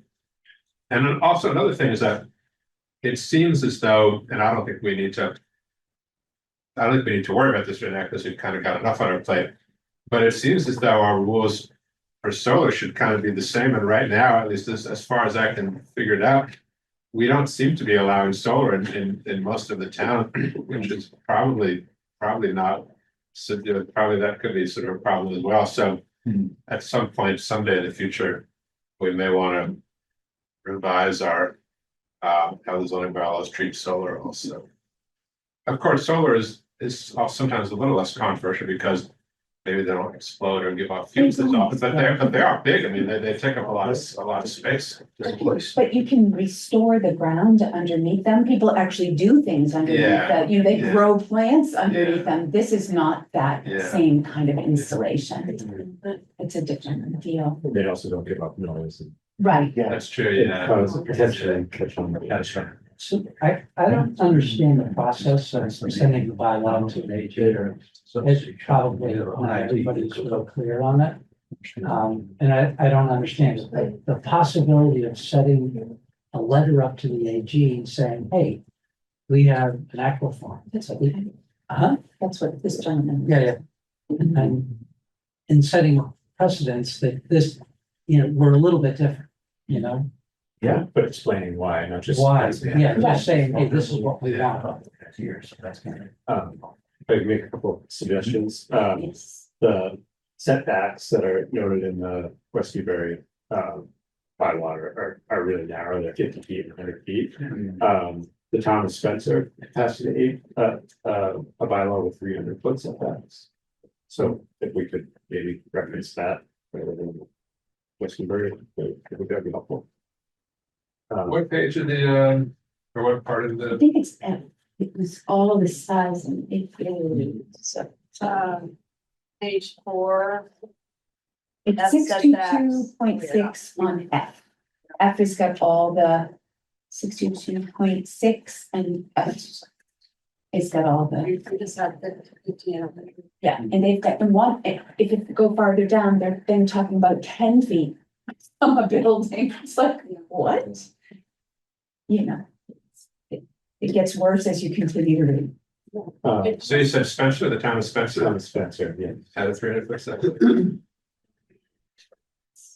You do. We did. No offense, it's this is not us. not for like, we have been learned by fire, trial by fire, but you really. The other thing is Carver has 5.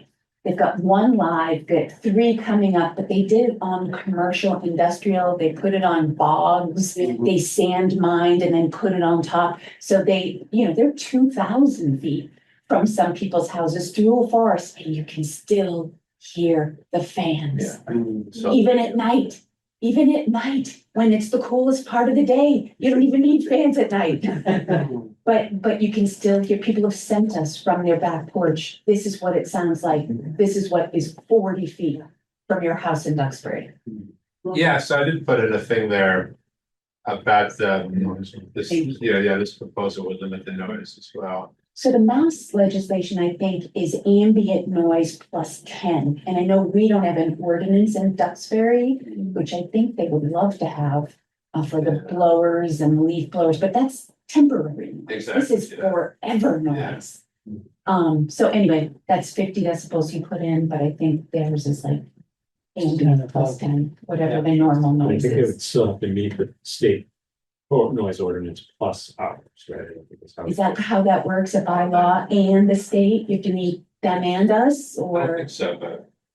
Yeah, I don't Yeah, know. Mike, in terms of the noise, the question would be how to enforce it. You have a pleasure, although our police department like that, since we don't have a. We don't have, and that's what the fire department said. We don't even have a noise ordinance. Not that we don't have one, but we don't have one. Duxbury hasn't really maybe needed one. Right, but if we could put that in as part of our. I think so, yeah. the town You did that. said we should, yeah, I mean, I don't think it was in the West Newbury one, but I just took it from Smart. what we have for, I think I copied it from what the zoning bylaws say for cell towers. Cause sometimes cell towers, I guess, have machinery at the base, which makes a little noise, so that's, Yeah, that was a good addition. that is covered. But yeah, I think it was from one of you guys instead of the last meeting that put it in my contact. Board of Health approval, I think they mentioned fire department and building inspectors, but Yeah. people throughout this process have told us to involve the Board of Health because they may have additional. Well, they're the noise people, right? I mean, I think that's in their purview is the noise, is Board of Health. Sure. I'm pretty sure it is. I mean, maybe occasionally, it doesn't come up very often for Board of Health. They mostly do septic and sometimes livestock and like restaurants, inspections. Health is a broad category. That's true, yeah. Well, no, That's what we're interested in, safety and health. Yeah. out there. well, the conservation committee, we thought maybe they would deal with noise and they pointed us to Board of Oh, Health. yeah. So I think that's why we were training.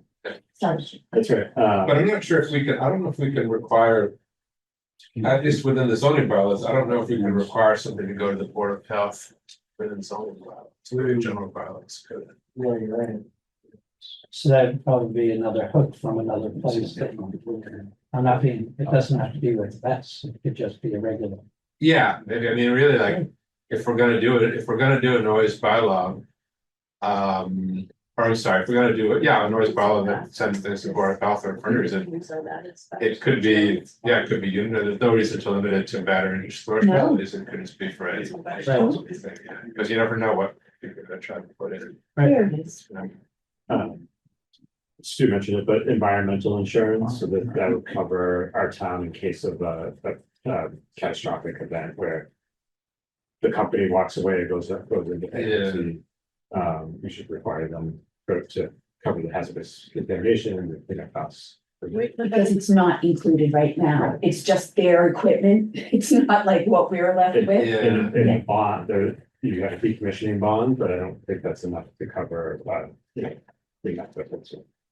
Yeah, I'm not sure if we can, I mean, we could certainly check with town council, I guess. I'm not sure if we can require something like that. But I wonder, Matthew, if we could have the Board of Health, could that be a requirement or? If you had a nuclear plant there, they'd have to have some type of coverage. This is basically the same thing, except it's a. Or an oil drilling farm or something. Right. There would have to be some way. Some kind of catastrophe bond. Yeah, exactly. And this is, Because they will file bankruptcy and walk and. Yeah. It's just like- Then it's us. and they sell it and they sell it and they sell it and they're long gone. Yeah. They've already told us they're gonna do that. So Matthew, what do you think are next steps here? Maybe identify some areas that would make some kind of like, what we did with MBTA is we identified some areas in town that were close to transportation and we had a couple criteria. So in this case, we would want it to be far away from residential, accessible, public there, via power lines maybe. Yeah, I guess the problem is we don't have much time. If we're gonna, we need to get at least through a first draft final version to the town, to the select board by late December. Of course, it will still be adjusted after that, but and then the warrant closes, January 26th. So, yeah, I mean, it's up to the board, but in that sense, we're running out of time. I think one advantage of what I propose, actually, maybe this is just kind of laziness, but it wouldn't require the creation of any new maps. Right. Which is always kind of a nice thing. But I certainly understand the desire to create a new overlay to be more specific and precise, to say, okay, we know we don't want it here and here and here, so let's specify just a few places, maybe 10% of the town or whatever, where we do want to allow it. I suppose we could kind of start sketching it pretty quickly, and then that could be enough, I suppose, to turn it over to submit it to the town manager, the select board, and then like a more professional map could be drawn, in January possibly, or even in February, in time for town meeting. So one question is. Oh, but I'm sorry, just one, I apologize, I want to admit it, but I do think kind of for all of these four things, the next step is to check back with town council, say, okay, we're getting closer, here's now what we want to look over. So that by December 20th, hopefully, or December 22nd, whatever, we've got something that would feel pretty good at that. Yeah, do you think we could have Amy, would it make sense to see if we could have town council come with very, very final drafts that we could look at and be prepared to discuss with her? Yeah, I could ask, I should mention also, so I did, I think Kristen, you weren't here, but at the last meeting, they did ask to have town council come to this meeting. Oh. So I checked with Amy, but she's busy, she's at some other board or legal thing or something tonight. And I thought about having another town council come, but I figured since it's probably gonna be Amy through the rest of the process, makes it. But yeah, I can ask Amy to, if she can come on December 22nd. Considering how close that is to Christmas, it's hard to know, but it can't hurt to ask. One question is, is there a strong desire to do this now? Does it need to be done for this time, you think? Is it better to do that now, or is it better, can we wait and spend more time putting more thought into it? That's one question. Another question is, do we actually create a space where this is possible? Or do we say, sure, you can build a battery storage site right at Duxbury Marketplace for 600 feet from residential, and as long as you're quiet, you can build it there, because we know that they won't.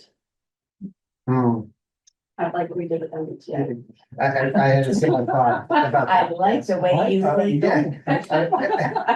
At the same time, so let's keep your first, Madam Chair, keep your first question in mind. I put a pin in that, definitely need to address that. Okay. But to your second point, though, I thought about that. When we do that, we're kind of playing chicken with the developer of these things. We can make a bet.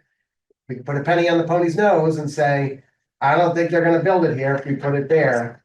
But the reality is, some creative developer who has a lot at stake can come up with a creative solution that might work and create a lot of trouble. And, and calls our bluff on that. So I'd be really worried about that. But then coming back to your first point, though, do we want to spend more time on this? I think if we're talking about wants, yes, absolutely want to spend more time. This is something we absolutely need to get right. At the same time, though, if we don't take advantage of the opportunity that we have to get this to town meeting in March, we leave ourselves exposed like we are now, and like we were with the previous exercise that we had in town. So we got another trade-off here. We have speed versus getting it right. Yeah. If I may add, these developers are like vultures. They've already There. peppered our neighborhood Yeah. with flyers saying we're gonna offer you $70,000 to put one in. And we'll The original- per acre now they're up to. Yeah, so they are in the market looking to come. So I'm curious, why your neighborhood? So we live off of West Street where the original. So we're on Rosewood off of West, and so behind West is an already existing easement power line, Eversource. So they love it, but it was 40 feet from people's homes. They didn't care at all. So yes, I've already gone down Boxwood and a few other places just to let people know, but they are now offering, so they've upped the ante. So New Leaf beat it, 40,000 basically per year for 20 years. The new one is 75,000 per acre. It's not project, but 75,000, and they're coming.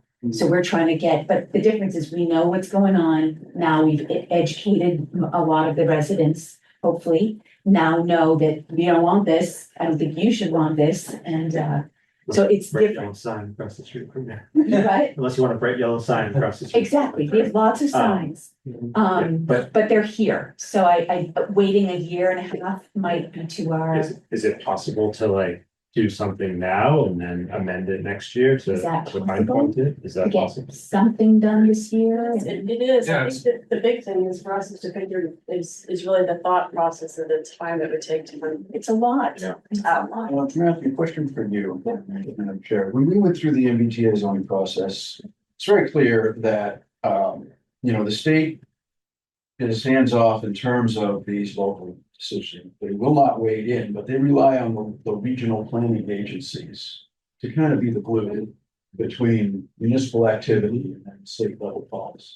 So in terms of this question, can we develop an overlay district of this industrial activity? Which of the two planning agencies we work with, MAPC and OCPC, might be able to support us in that? Because I would think that would be necessary, or can we just do it ourselves without the involvement? I think we can do it ourselves. The only challenge maybe is that at the end to get a professional surveyor or mapper to actually draw the map in such a way that it's really legally viable, valid, properly showing the boundary lines of however we've described, through text. But I don't think we would necessarily need their assistance, and I don't think they're offering this. I don't think that any little grants are being offered like there was for MBT communities. There were those grants that could be kind of given out easily where you got help from a consultant. That's not the case here, I don't believe. It's interesting to note that it is mixed subjects, but in the transmission letter for the 40B, you mentioned that think it was Mass Housing Office assistance grants. $50,000. Yeah, To work to do on with 40B planning. yeah. So I wonder if, as part of the state's comprehensive permitting process for renewable energy infrastructure, they're putting something like that together as well, because that's the kind of thing that, you know, we might. It's quite possible. I mean, there's, at this point, they've put so much literature out there. It's hard to keep track of it all, so it is possible that somewhere in there they are. You know, whether, but I don't know for sure, and I don't know if Duxbury have a great chance of getting it, but yeah, so it is possible. Yeah, it's hard to know. You know, and there's also the, I mean, obviously I use the West Newbury example as my template, but there is also that state's model bylaw, I think I gave you guys as well. Which is, you know, something where I haven't looked at it closely, but that's another kind of alternative. We had a point on that bylaw. So I said on a handful of the state's information calls, they have a bunch of open houses and data information sessions on those bylaws, but it was very apparent that those were written with this agenda, I guess is the right word, but to get these projects fast tracked within the 1 year timeline. Yeah. So very heavily pushed by the project developers, and the towns that were, you know, going through these did not have a lot of say. So, Yeah, you know, I'd be very wary on leveraging those because they are definitely slanted in favor of the Yeah. developers. yeah. Well, in that case, maybe it's lucky that I got the worst of it well, perhaps. But I do agree with you actually about especially at the setback, especially. Be good to push it back to something like 300 feet because it seems like in so many cases, just the distance is often what bothers residential people the most. You know, there's a huge difference between 50 feet and 300 feet, even if it's a psychological thing too. You know, it matters a lot.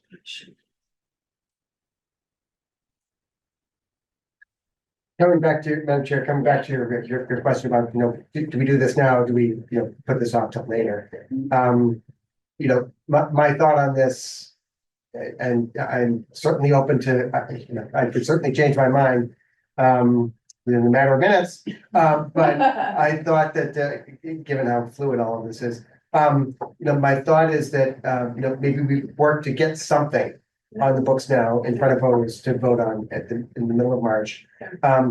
Maybe the AG will approve it, maybe the AG won't. But at least, you know, at that point, we would have something that would provide us some protection for a period between us passing it and the AG, if the AG was going to shoot it down. It would give us some measure of protection for some period of time. And then if the AG were to, you know, let's assume we passed it, let's assume the AG rejects it, then that gives us a clear signal that this is something that we need to address. We may be able to address it, say, in a fall town meeting. That has not been scheduled or contemplated, but that's a possibility. That's kind of how I would view the sequencing. Well, we have some tweaking to do on the ADU, so I think that's appropriate. And, you know, Matthew, I was thinking now about the way that you set it up with excluding certain areas, and maybe in the interest of time, that makes sense to go that route. So if we do an overlay, it's basically puts like a bullseye on those areas, I think. Yeah, yes. And so maybe it's easier to take the onus off of us and to actually stick with your plan. So as I'm digging through to actually say, all areas except for this, this, and this, setbacks are X, the sound levels are X, or Y. Maybe that creates enough structure that works, you know, it's compliant and it's meets the safety needs of our residents. I just want to add one thing to what you said, Steve, is that, Rosewood, is that, also the town is aware right now. You know, if we wait a year, they're going to be less aware. I mean, there are still signs up, you know, if you come to our neck of the woods, people are still thinking, they're still, I mean, we're in the holiday season, but you're going to get actually a better turnout in March if you're talking about this March versus a year from March. I think people are like, what? Could this happen in my backyard? And Yeah, they Yeah, I could. guess over time, interest always does flag over to its inevitable, it's human nature. Can't- I appreciate that, yeah. And I guess also like if we fail to get it on the warrant for this March. And then one did get proposed and built, you know, there'd probably be a lot of backlash. Where so like, Why did you do this? you have to change it. And then, you know, even if it might, in fact, maybe we couldn't stop it there, but still, like, if we haven't even done it, then there might be a lot of backlash. Just a question on that, if, does the AG strike it down in totality or in pieces? Like if there's one. So point I think in some, well, we just have this thing with the ADU. So in some cases, they only strike down pieces of it, and so you can just. You can just change the language in a few places to make it conform.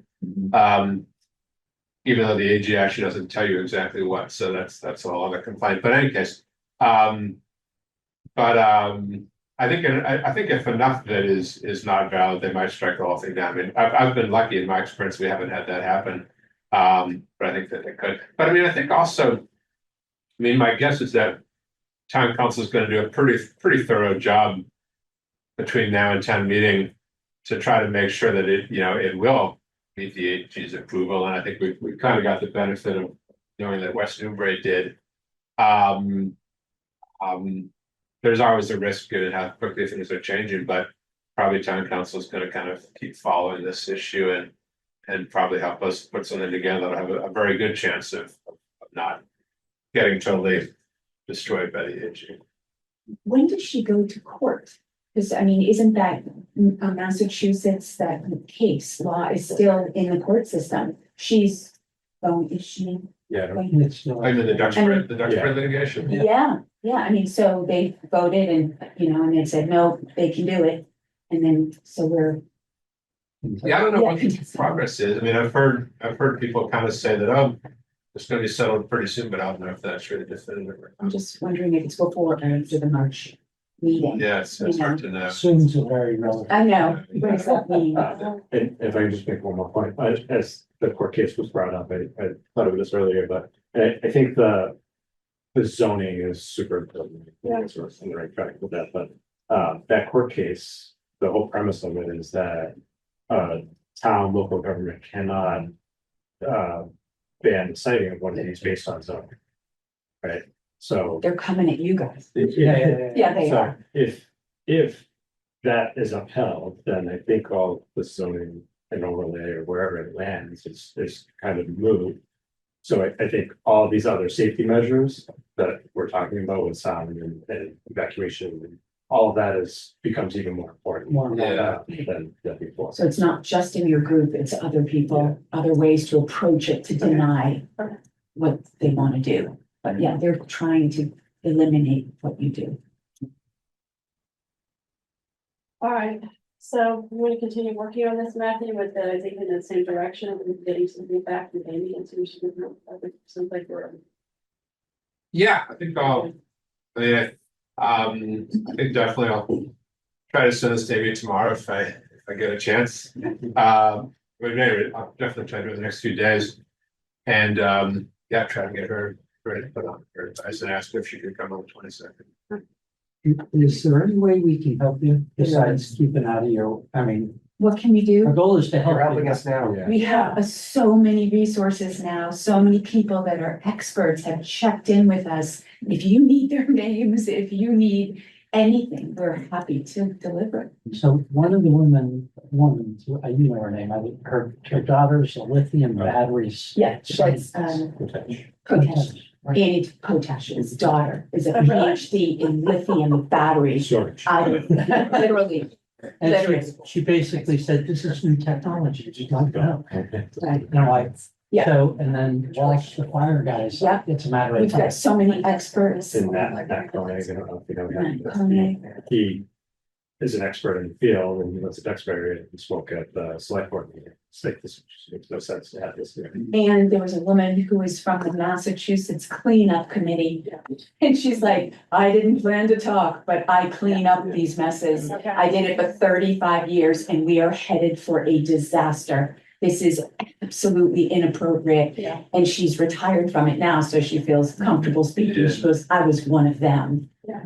Do you have a group, an official group that's? Oh, yeah. Okay. Facebook. Well, I know that you're. Yeah. No, we've had a lot of, I think we have almost 1,000 signatures for the governor. We were planning to go meet with her. Well, I want to thank you for coming, and I want to thank you for your approach too, because you're trying to solve. You're not just complaining, you know?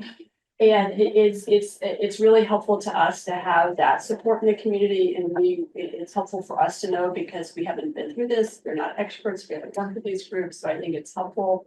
I would say maybe stay in touch with Matthew because he's going to be working with town council closely to track this. That would be good. And then when it comes time to, actually, we're hoping we'll talk on the 22nd. We do have 4 bylaws, though. We do need to get to the other 30. Yes. So We'll let you know. this Yes. is really important, but I would, if you feel up to coming back, and I don't think it doesn't need to be a crowd of, 20 to show that we have support. I think just a couple voices with information, just the information you gave us about like the distance, the evacuation and the water, like that is really raw information that Do Matthew. you want us to bring a couple of those people that we're talking about, the experts in? Or people? Yeah, I mean, you certainly can, but also You tell us. feel free to, you've got the document, so feel free to email me suggestions if you see something, say, oh, maybe this language could be changed to 1,000 feet, or maybe there could be something here about, I don't know, the dangers of wind fumes or, whatever it makes it. I mean, I think hopefully we're hoping that by the 22nd, it'll be close to finalized. So the sooner the better, I guess. But I mean, but that being said, even during probably the course of January, February, tweaks and adjustments can still be made. I'm sure will be made, especially before the warrant closes. So, yeah, I mean, I think both kind of general comments, but also really specific, precise interventions into the language can be helpful. So you probably send. Do you want us to bring, I mean, that almost seems like too late then if you've already got something done on the 22nd. Proactive in providing Matthew with some information, is probably the most effective. And Thank you. Yeah, really, guys, thank you really so very much. Close to help and we'll be quiet. Let you do it. We're leaving, we're going. We're lucky in Duxbury that we have so many people here, so thank you very much. We for taking do. time on a Monday night to come and share. Yeah, it's like, well, if it was going in your backyard, you would have been in our group. Yeah. So thank you. Well, have a good night. Bye. Good night. So, no, I do love that, you put the setbacks, the site that was, you actually put in line, sets a minimum distance from the nearest residential structure. Like Roman structure, 1,000 feet, 1,000 feet of structure. I'm not sure, we can certainly try. That was, sorry. It seems to be more often the language is usually, I've seen language like to the edge of a residential property. And I think like in most cases, that's pretty close to a structure because you don't have, I mean, of course there are a few exceptions, but you don't have a lot of residential properties where, the house is, 700 feet away from the property line, except a few people have, conservation land or just a lot. And in those cases, they're not going to complain if it's, if they're parking a long ways away, we've got a wall that says 300 feet, then that's all gravy for them. So my guess is probably to the edge of the property boundary is the best way to do it, and especially like especially like to the edge of a residential property boundary. I've seen it in, I don't know. They're gonna be bounded by residential property, so, Yeah, I mean, maybe just to the property line, yeah, to the, it has to be like. Well, that's the setback. Yeah, exactly, like the facility, the machinery, the battery storage machinery has to be at least maybe 600 feet or 300 feet from the edge of the property. I think that's probably the best way to stick with it. I mean, I understand, I see your point, but still, I think that's the best way to think of it. Well, because I know, obviously, whatever bylaw we pass, that becomes the gauntlet that the engineer have to run, so. Make it a big gauntlet. We identify that constraint, then they would have to put those buffers around the houses, and that would determine where the stuff lands, whereas if you just say, oh, set back from the line, if somebody has a house that happens to be close to the line, you're quite unhappy with that. But I think that's the advantage of making a big setback, is that then you're kind of being fair to everybody. I mean, I don't know, it's hard. because I think it's gonna change in the We have a future. lot to talk about. so- Yeah, I mean, in the future, people may build houses closer. I mean, I guess those people can't complain too much because they know what they're getting into, but still. There's something I kind of like the simplicity of just saying it has to be this distance from your property line. Yeah. As opposed to a structure that would be true. All right, it's 8:10. We have three plus one to actually review. So I wanted to, let's just kind of maybe have a condensed conversation. So the next one, I wanted to jump to flood hazard overlays district. Matthew, has town council seen this one yet? I don't think so. I mean, I sent her the original one with Lenore's suggested changes, and she said it needs to go to DCR Oh, yeah. and FEMA. Okay. So I don't know if she looked at it before she said that or in the process. I don't think she did. And what's the status with those two groups? So DCR, so FEMA hasn't replied, maybe probably because of the shutdown, Yeah. whatever. But DCR, the person at DCR gave me tons of feedback, kind of more than I was hoping for today. And so, but actually it was a good learning experience. And so I made quite a few changes on that basis. And I sent it to Lenore, who didn't seem to object. Okay. And so, I mean, with that one, it gets kind of technical. I think I've done my best. I've had the benefit of DCR's advice. I'm not entirely qualified to really say too much other than that. I think, DCR, the person I talked to at DCR did offer, as I mentioned somewhere here, to look at it again. I think what she was saying was they would look at the whole thing of all of our entire section on floodplains, flood hazard areas over the district, to see if it meets the state's model bylaw, as they call it. So on the one hand, as I mentioned here, that I think that could be a good thing to get us in better conformance. I'm also kind of afraid she just suggests more changes. But then again, maybe it just becomes a repeal and replace. I don't know. So it's up to you if you want to do that. I mean, if you want to do that, then I'll send it back to the next few days. Yeah. I think that'd be great to get her more feedback. If we're gonna do this, might as well have one whole look at it and put it to bed. Yeah.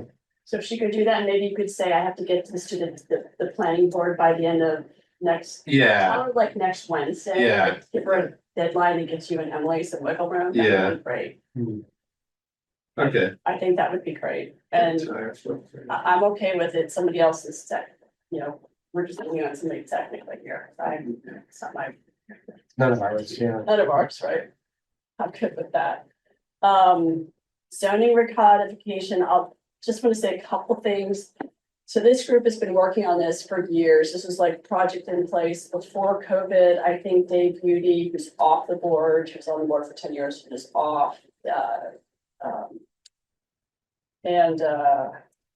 Scott Casagrande, they worked on this for years. And so there's a lot of purpose and intention behind all the choices they made. And I was saying to Matthew that I said, I think it makes sense, it'll make sense in order to explain this at town meeting. We'll need to do some work, and I'll work with that committee to kind of say, this is what we started out with, this is what we kind of have like a roadmap of this is what we did when, this is the document that supports that, this is how we got here, because it is really cumbersome. And even Matthew said, walking into this, and even me walking into it, having very little understanding, it's sort of like, why did they do that? And how about this? And what does that mean? And how do we move forward through this? So I'll work with them and Matthew to try to have a more of a roadmap to explain it all to us so we can walk through it. Because there are some things that they did differently, but there's a rationale behind it all. So just want to make sure so we can talk about that in the next slide. And then the other thing is the ADU, if you recall, we did get a letter from the AG saying there were a couple of things that were not. They did not think we should include in our bylaws. Things they disapproved. I wasn't sure how to phrase that. So we'll need to bring that back up too, I think. So that's a question for Amy. How do we handle that? Do we just take our existing bylaw, take out the language that they said and just have it reapproved? Or do we just substitute or ask her what to do? Yeah, actually, for some reason, I don't know why, but for some reason it got referred to Jeff Blake. So I just sent another email to Jeff Blake asking him to clarify, because to me, it is bizarre that they would that AG would disapprove it, but not tell us precisely what language to delete or what language to change. I mean, it seems so strange. They made it, I mean, it's like a 10-page letter. They made it pretty clear what they're disapproving and why. They just don't say what language to change. And so originally I was wondering if, like, are we supposed to pass a new zoning bylaw, or like, what do we do? Since I've been fortunate that this didn't happen to me in Pembroke. But apparently from what I'm told by, I think, Jeff Blake and one or two other people, all we need to do is change the language that they disapproved, which is only a few things, and then the rest of it, we can just put in our zoning bylaws and we're good to go. But I want to hear that. I want Jeff Blake to say precisely what words we're supposed to delete, or if any words need to change, which ones it should be. So he's saying we can just strike those words and we're good? We don't even have to go back to town meeting to vote on it? Apparently, yeah. Oh, okay. But again, I want to make sure that before I say it for sure, yeah. It is kind of bizarre. I mean, I would assume that if they disapproved a lot of it, maybe in some cases they just disapproved the whole thing because it's too much. I don't know. Okay. I've been lucky. I've never had anyone disapprove before, but apparently that's the case. And so, but I would need to wait to hear back from Jeff Blake before I say it for sure. You know, town clerk was contacting the AG's office to try to get clarification from them, like, you know, what do we have to do here? But they haven't replied yet, so I'm kind of giving up on them. I'm surprised to hear you say that they were pretty specific in 10 things they didn't want, because as I read all the comments, there was an awful lot of caveating in there about, we assume town bylaws always pass muster, and we only give you this feedback to let you know that maybe it's something you might not want. Yeah. So it wasn't like, you have to change this, you have to change that. It was more like, you don't like the smell of that one. Yeah, You know, it that's is. not something you can really. It is address. interesting. It is quite fascinating the way they phrase some of the stuff. Yeah. But there were the two things that they did definitely disapprove. And so that's That would be great to have that for the next time we meet too. And then I think the last one is inclusionary housing and open space. And as I was listening to the recording from last week, Tag, I think you asked Mark, did you know? Yeah, I was incorrect. And I think it's because it's the work compliant. Right now, the developer comes to town and says, I'm gonna build 50 houses, 0 have to be. Yeah, well, according to our zoning bylaws, if they want to build like a 50-house subdivision, you know, like I guess 10% would have to be affordable, but the problem is that's not legally valid. Like our zoning bylaws are not legally valid in that regard. Exactly. So yes, if they challenged it in court or whatever, maybe just or whatever, but yeah. So we want to make our zoning bylaws to actually be legally correct. Yeah. And so I'm just to give you, sorry, Ted, but just to kind of give you the scoop on this. So basically, actually, I did talk with these two guys at MAPC on Friday morning, well, probably Friday afternoon. And actually, they seem quite knowledgeable and smart. I guess they do a lot of this about sort of what revisions, you know, based on these comments, what revisions they need to do now. And so they said, I think if I understood them correctly, they said they'll try to have it finished by around December 15th or December 18th or something like that. Okay. So hopefully we'll be in good shape for that. Yeah. But I think it kind of basically is, as you say, I mean, the objective is to be in conformance with state law. I mean, if you guys want to go further into it, of course you're welcome to, but with the 3 other ones happening as well, I was probably a little bit exhausted. Yeah. Well, I did want to take a moment just to recap this, because I was asked at the last meeting to do so, and I wasn't prepared, so. I mean, basically, the main problem identified is that we have special permit requirements in that administrative site plan review, so it's a little muddy. And I want to note that problem also exists with the MBTA communities law that we took that one section and drafted it in, and then referred to, what is it, section 800, which is all special permit, but we said, just ignore that special permit and treat it like a site plan. So, you know, we have the same problem to be solved in 2 places. Yeah. The other, you know, I mean, there's a lot of sort of details in here, but the one thing that jumped out at me, for example, was on ADK 13 about site visits and having a Native American observer, where our bylaw has it in 2 places, and they recommended striking the second instance because it seemed like council considered that to be a duplication. But I read it as an intentional policy that we wanted to notify that council upon the application and give them an opportunity for the initial sidewalk, and we wanted to make sure that they would be able to observe the actual developer. So that's a policy change. So my concern is that we're taking, under cover of, well, this is illegal and you have to fix it. And then we're getting policy changes just sort of threaded in there without discussion.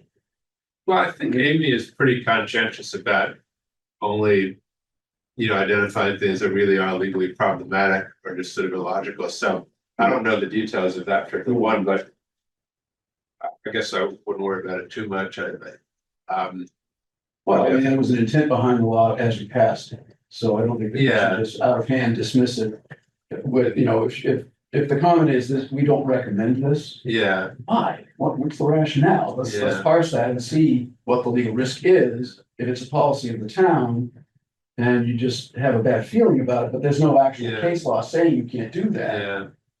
yeah, Why should we change our policies yeah. in that instance? So I'd like to have those conversations. Well, hopefully she'll come on the 22nd and have that chance. But I mean, we may have the chance through email and stuff. So I mean, I'll try to ask her if I get the chance to. The one thing with the ICC,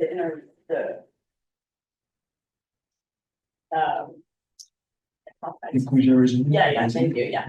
It came up when we were at select board, and that was that. He said one of the things that we'll do is in order to encourage more affordable housing, we might offer higher density limits. Somebody's like, well, wait, they said, well, can you give us an example? And I said, instead of if it's a 10-acre lot, we might offer them the opportunity to build 10 units.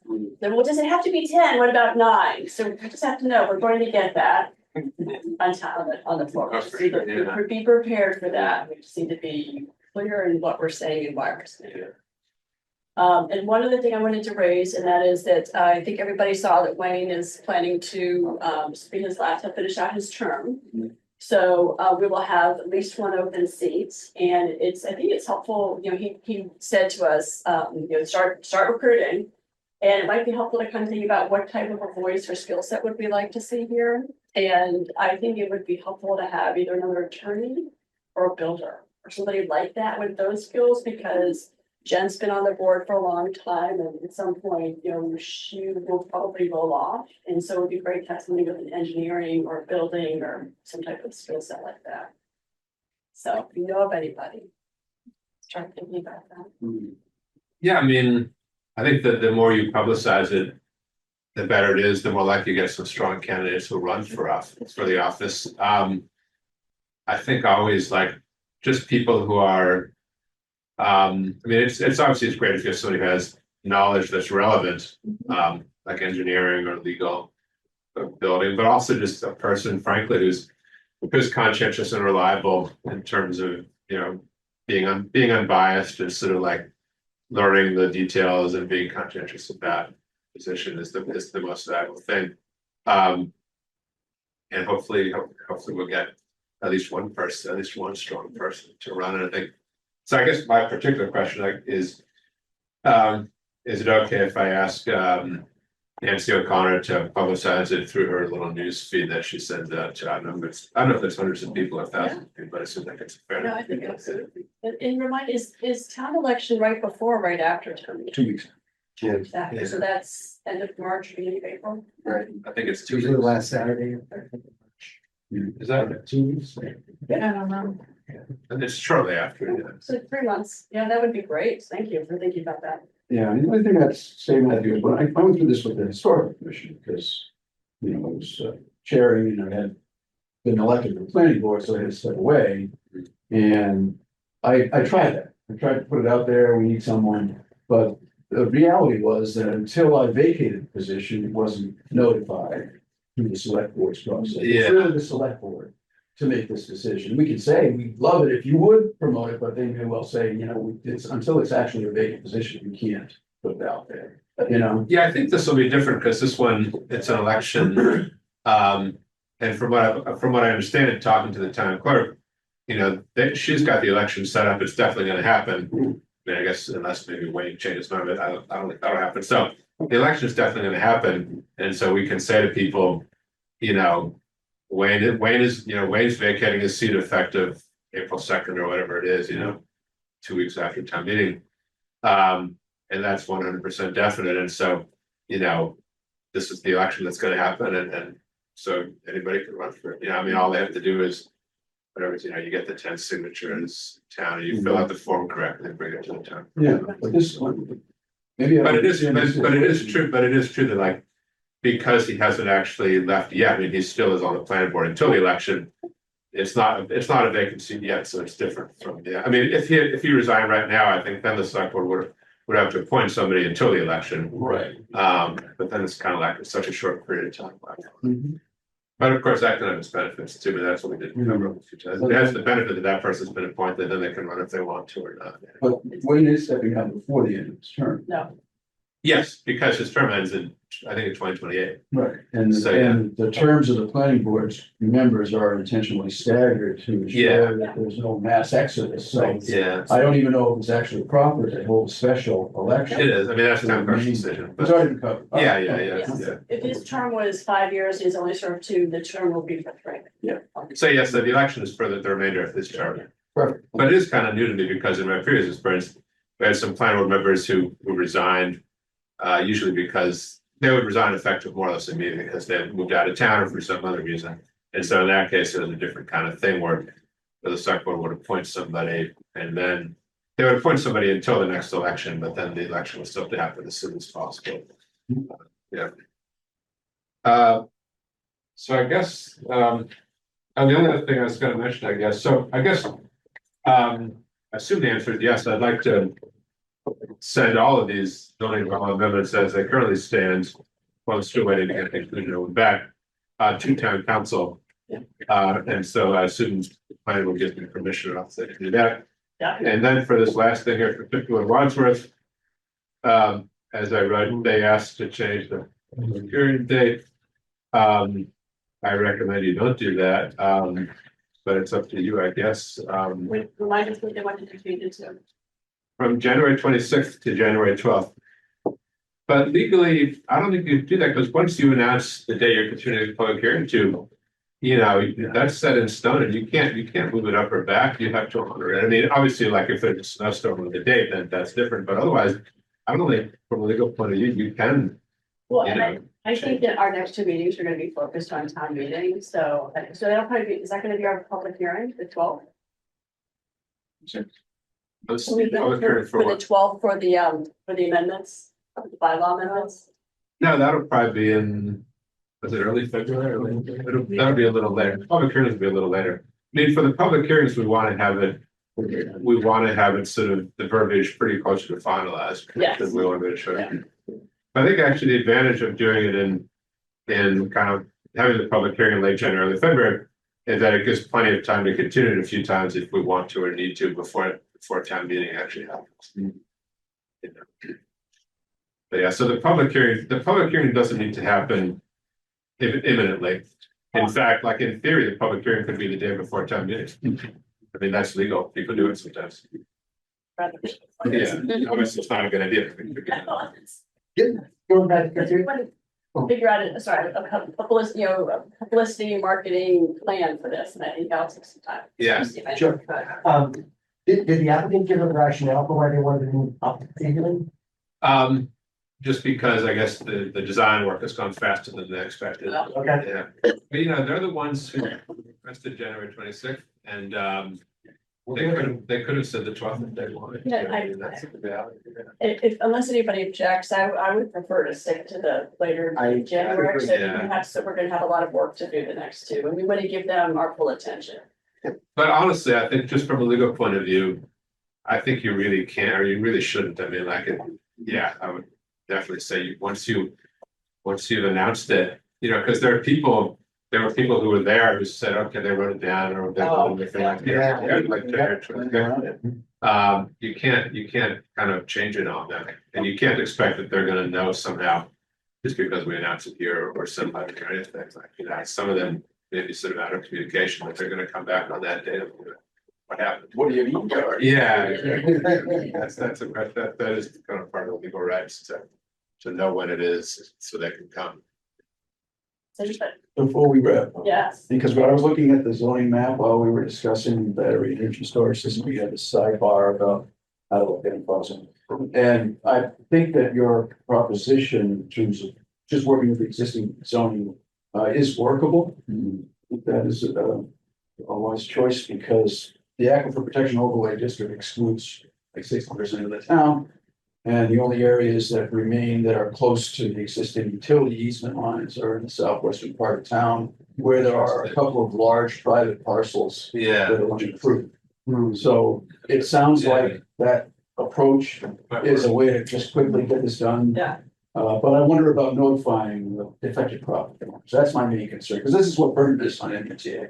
We came up with a plan, we talked about it, and then it became public and people went, what the hell are you talking about? That's my law. Yeah. It's like we need letters or something behind the scenes before it becomes public information. I think in this case, there'd be too many properties, it might be like. Why not though? Found There's it. one major landowner. You But I look mean- at the map, we can- Yeah. So anyway, I think that's your one way to try to. All right, does anybody have anything else? No? All right, I will entertain a motion. Closed meeting. So moved. Second. Any discussion? Seeing none, we'll call for roll call vote, starting with Nat. Matthew Ray, aye.